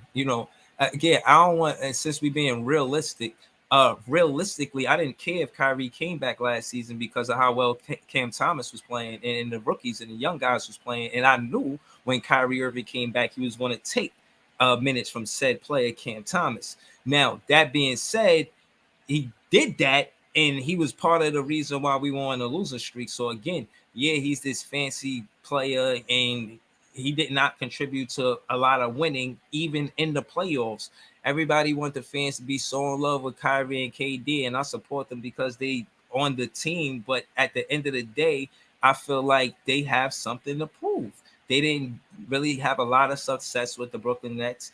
And I'm still confident that they can, and I do feel like they will play with purpose going into next season. But based on being a fan of the Brooklyn Nets and seeing what they have done as players on the Brooklyn Nets, as for me to be ranting and rave about them, they would have had to do more. I want to see them at least play 44 games together in one season for me to be that much excited about whether they stay, whether they go. Like, I feel like Kevin Durant got something to prove. Kyrie got something to prove, and this is the season they do it. I think that's at the end. At the end of the day, that's how I sleep at night. I sleep at night knowing that these players got something. Everybody from the owner to the last player on the roster got something to prove. And I think we're gonna be a successful team. Definitely a playoff team. That's that what makes it even more funny is the fact that there's a lot of players on your team with a high injury history, bro. Like, that's just a fact. Like, you talking about players playing for 44 games, and I'm looking like some of these guys barely play 44 games in a season. And you talk about them playing. You talk about playing 44 games. KD played together 44 games. Barely. He played like 55 games. That in an 82-game season, you might as well say barely, bro. Like, but I'm just saying he played more than half the season. Cam Thomas played more than half the season.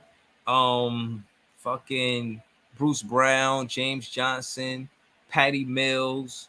These are the guys that are significant to the roster because that stat is blaring to me after seeing us play with injuries.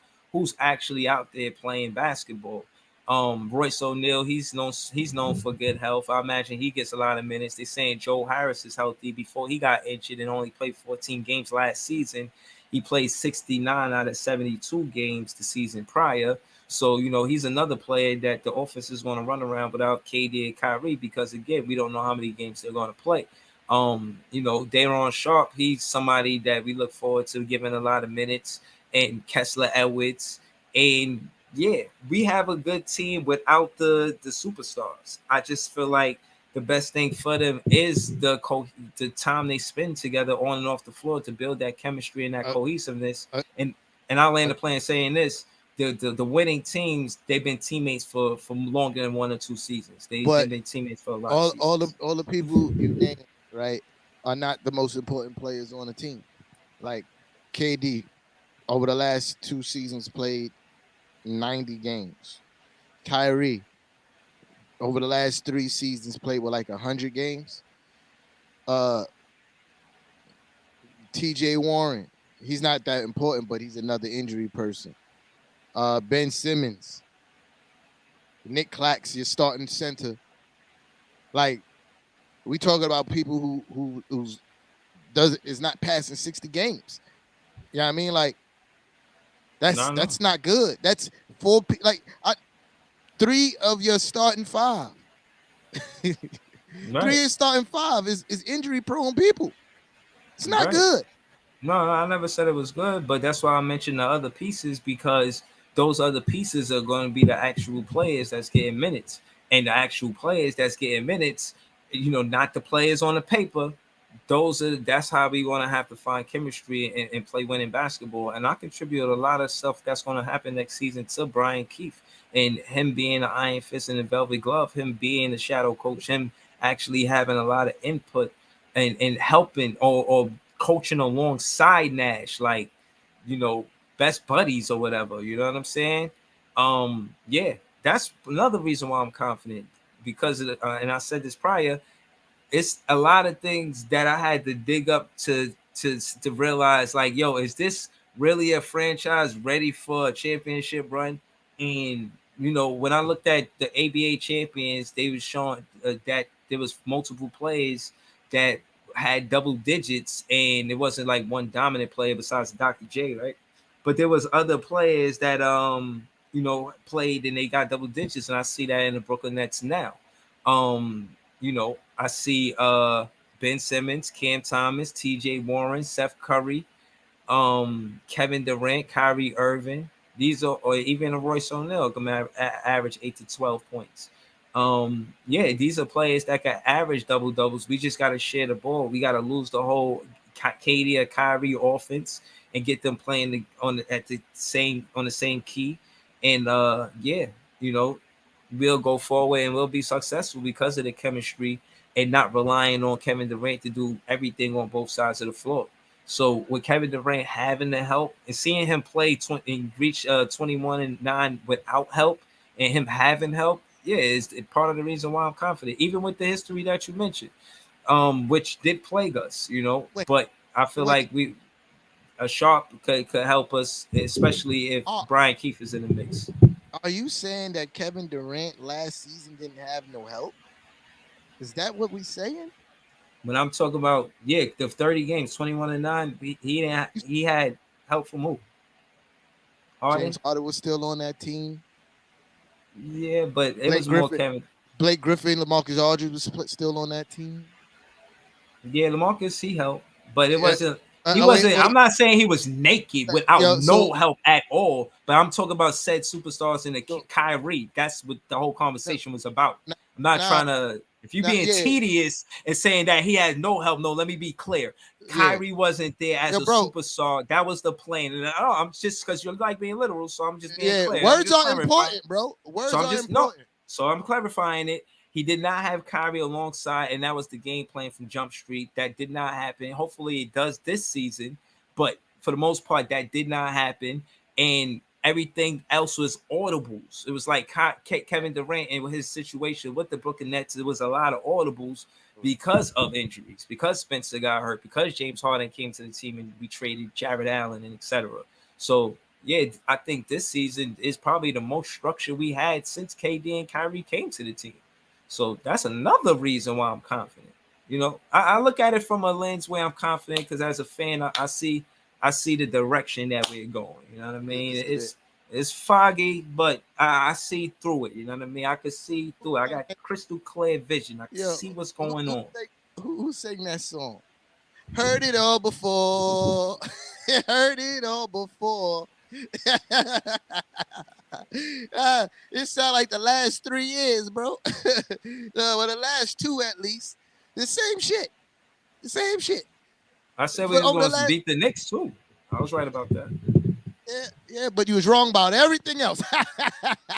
Nah. I mean, I was right about Cam Thomas, and he was the best rookie in the city. Oh, no, you was wrong about that too. Definitely right about that. You're wrong. And as much as you say about 40-something games, Quentin Grimes only played 40-something games. Cam Thomas played 62 games. Yeah, and that's because your team got hit with COVID sooner, and he got more PT. He got PT. Listen, your team got hit with COVID and injuries sooner, so his opportunity came sooner. Quentin Grimes had to wait longer. But and this is very important. When your team got healthy, you were sitting on this live crying for Cam Thomas to get minutes. When my team got healthy, 20 more games than your boy. Again, your team got hit with COVID and injuries sooner, a lot sooner, right? 20 more games is a lot. So, but listen, but when Quentin Grimes cracked the rotation and he was healthy, he never left the rotation. You never heard me crying about Quentin Grimes getting more PT because he was getting the PT. You was crying when your team got healthy that Cam Thomas didn't get the PT. Where was Cam Thomas, the best rookie, quote unquote, in the city in the playoffs, on the bench? He was still, but he still had a better season than Quentin Grimes. No, he didn't. No, he didn't. Bro, he played 20 more games. Just that stat alone is alarming. Like a blaring 20 games. Bro. No, like, I just told you why it happened. No, it's not about why it happened. No. It happened. So yes, it is about why. It's about context. Bro, but it's still 20 games. It's about context. All right, I'm gonna tell you what I'm talking about. When you play more games, if the stats look similar, but if this player played more games than this player, then he had a better season. No. Why not? No. This guy's supposed to be known for his great defense. He's supposed to be known for his offense. One-on-one matchup. The offensive guy scores the basket on said defensive player. How is this even a debate? Because even in a one-on-one, he beat him. Because you reaching. Nah. Yeah, you are reaching. You are reaching. And Thomas had a better season. And context matters. You feel me? Like you want to take it out of context. Why I didn't take anything out of context. Yes, you are. You said it doesn't. You literally just said it doesn't matter why it happened. It does matter why it happened. It does matter why he cracked the rotation sooner than Quentin Grimes. It's because out of necessity. Your team was depleted, so they had to play Cam Thomas sooner. Now, when still had a better season. When your team got healthy, they saw that he wasn't good enough to stay on the court. Your team saw that. Your team had him on the bench. I don't understand why you keep going with the same rhetoric when he still had 20 more games. Get past that. And I told you why. Like, but how he have a better season? He played 20 less games. And how you not? Because he in the rotation. Can you? Nah, that's bullshit. Adjust your headphones because I don't know what you understand. It is not. It's fact. Not valid. How did Quentin Grimes have a better season than Cam Thomas? What is your point? My point is because on both sides of the ball, Quentin Grimes is better. And when the team got healthy and they had other options to play people over Quentin Grimes was still in the rotation. When your team got healthy, other people, they could have played Cam Reddish over him. They could have played other people, bro. There's other people on the roster that could have got PT Quentin over Grimes Quentin is better Grimes. than Fournier and Cam Reddish. So what? No, he's not better than Cam Thomas over he's not better. Mills? He's not better than Cam Reddish, bro. See, look, you don't know what you're talking about. Stick to talking about your team. So, boom. Back to what I was saying. Playing time over Quinn, over him, so what? Again, when it was time for your team got healthy, your guy was struggling to see the court. He was struggling. He got PT early because everybody was sick on COVID and injured. It's the only reason why he cracked the rotation earlier. Because when he had other options, they saw fit not to play him. And that's a fact. 60. Bro, this is my point, right? How valid is what you're saying about Cam Thomas. Out of 82 games, he played 67. So as much as you may be, hold on, let me finish. Hold on. I'm trying to understand what. Hold on, let me finish. You about to say the same shit No, that you said 3 times ago? No, I'm not. Bro. No, I'm not. I'm bringing you to math class. 67 and 82. The difference between those numbers are 15, right? Right? That's 15 games. So whatever you talking about, when we look at the stats for the Brooklyn Nets, when it comes down to how many games played, he's like top 5 on the Brooklyn Nets. When it comes down to the Knicks and how many games were played, Quentin Grimes is not top 5. Period. So as much as he's supposed to be impactful here and there, Cam Thomas is there more, doing more of what he does than Quentin riding the pine Grimes. Like, what? Look at the minutes and the games played between the Brooklyn Net players and then see if that's valid. It's not valid, bro. You see how many games was played by these players? Because you eliminating context. This is 22 game difference. Your guys were hurt. Like you, that's the part.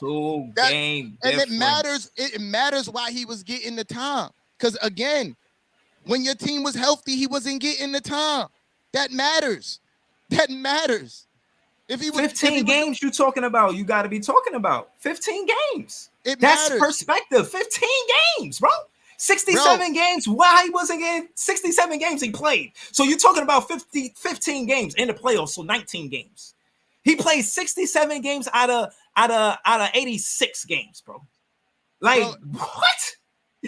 Oh my God, bro. And again, this is the same guy that was crying for more than half. You was crying for your man to get PT, bro. He should have got more time.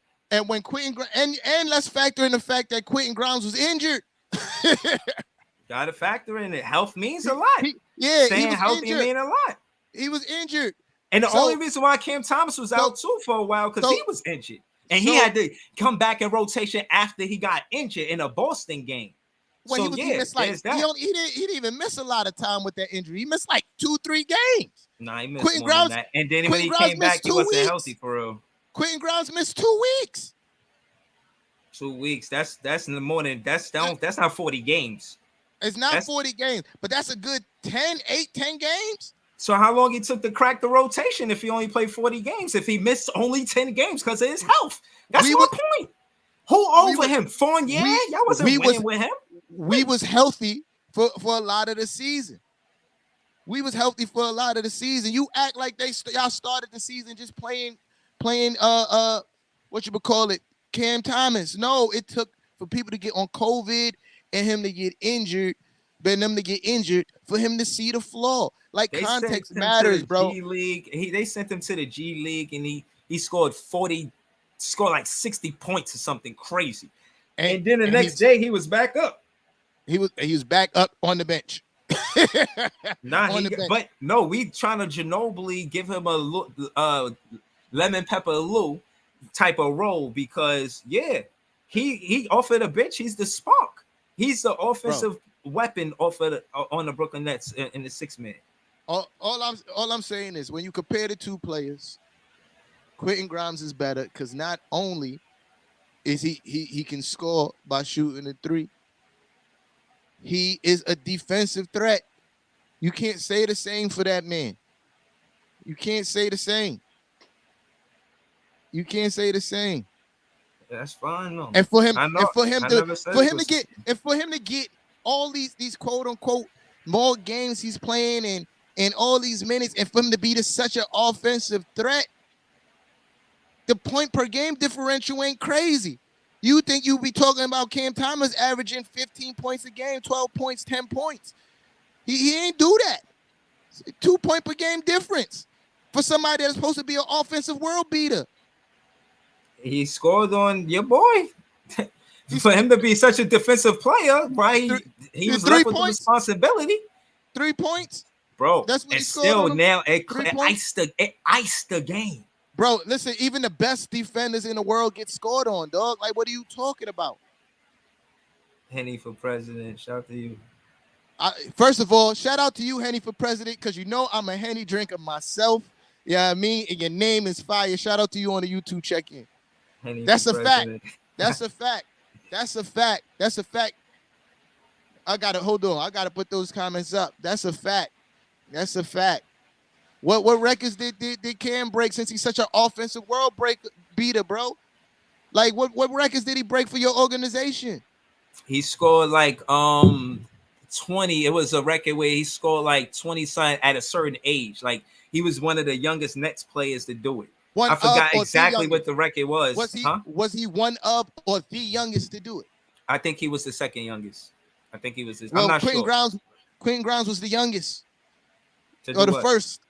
He's number one. I think his first start, 27 points for a New York Knicks.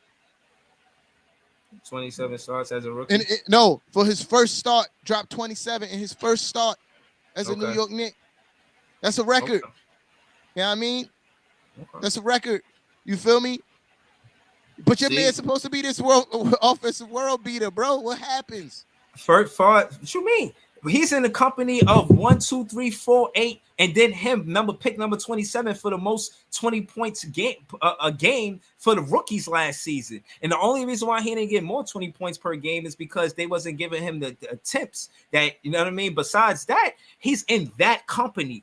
1, 2, 3, 4, 8 draft pick, and then him, the 27th draft pick. In that company, scoring 20 points 10 times last season. How many times did Quentin Grimes score 20 points? He's not even top Don't 3. Don't duck that question.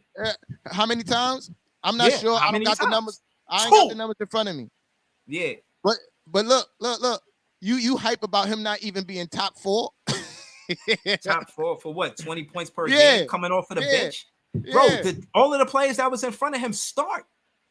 The only reason why he didn't get those is because, again, like I said, those draft picks, they all start. He wasn't getting the same minutes or shot attempts as those players that are before him. Had he been getting those same minutes and shot attempts, he'd have been up there with them at number 1. And then also defensively, he didn't have the luxury. Those other guys don't have the luxury of playing with a Kevin Durant and Kyrie Irving. Like, they don't have the luxury of that. They didn't have the luxury of that. Yeah, I mean, so let's not act like that doesn't matter, because teams weren't defensively scheming for Cam Thomas. You feel me? Like, they didn't. When the Nets come up, they don't go, we're going to figure out a way how we're going to stop Cam Thomas. No, those other guys that you mentioned, teams go, yo, we got to figure out how to stop this rookie. Like, that's part of the game plan for them. So that's a difference. And this kind of context matters, bro. Like he got 2 game winners. That's on them. You know, he played the 3rd most games for the Brooklyn Nets. It's Patty Mills did it. Bruce Brown. Patty Mills with 81 games. Bruce Brown played 72, and then there's 3rd Cam Thomas with 67 games.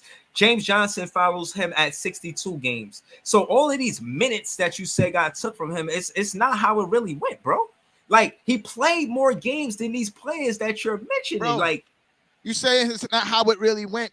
I'm listening to you. That's supposed to be. I sit here and do this podcast with you. They should have gave him more minutes, is what I was saying.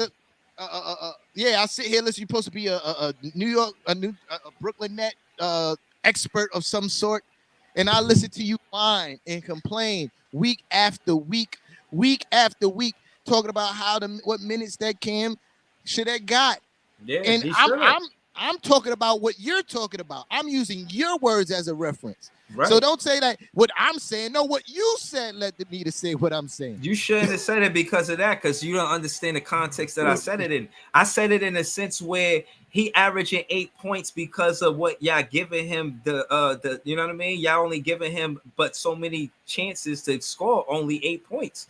And that being said, y'all got him in the game, and the role that he was playing, he would be waiting for the offense to happen instead of being in the mix, creating the offense. And that was part of the problem as well. And that's why I was saying Nash not coaching, not giving him X's and O's, picking rolls and picking slips and that type of thing for him to create offense. He was picking pops, none of that. So again, I wanted him to get more minutes, but he averaged 17 minutes per game. And the reason why I was saying I wanted him to get more minutes, because we were overplaying Patty Mills, and y'all seen that happen because Patty Mills averaged 29 minutes last season, and that's the most minutes he averaged in his career. And he's in the latter part of his career. We burnt out our veteran, and it showed around All-Star break and towards the end of the season.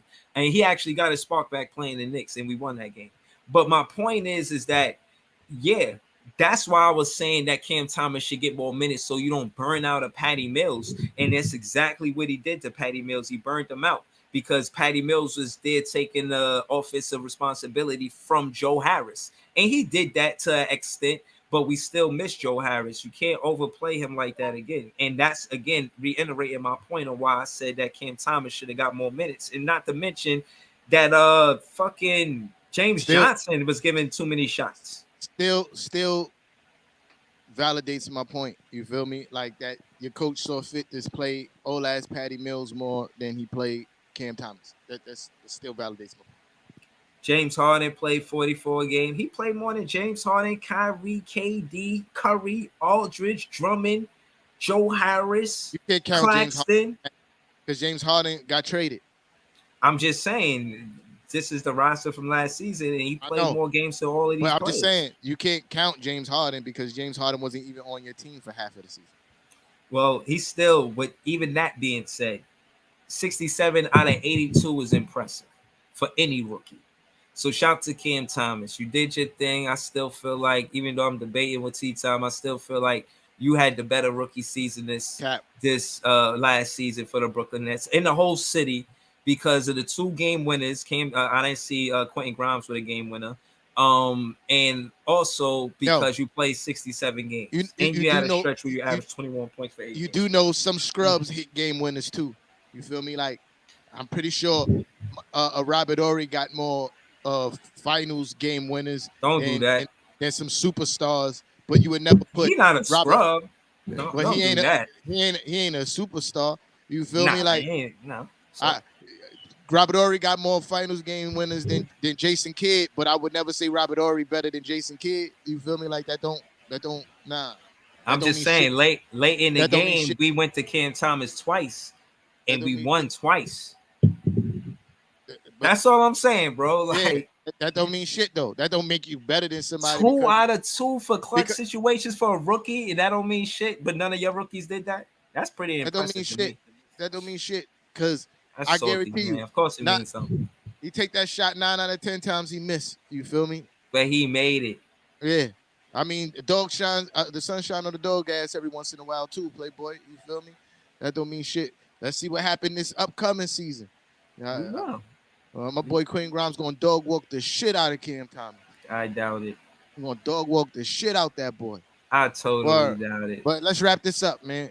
I'm gonna spend some time with my kid before it's time to go to bed, man. All right, yo, shout out to all the Knicks and Nets fans. It was fun, and I got the same sentiments for the last weekend.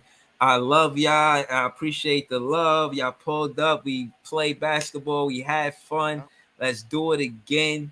And y'all know what it is, man. It's Who Run the City, the podcast. Shout out to T-Time. It's Big Fan Breezy with the Brooklyn Nets vlog. Thank y'all for tuning in. Like, share, subscribe. Peace. All right, y'all holla. I'm out.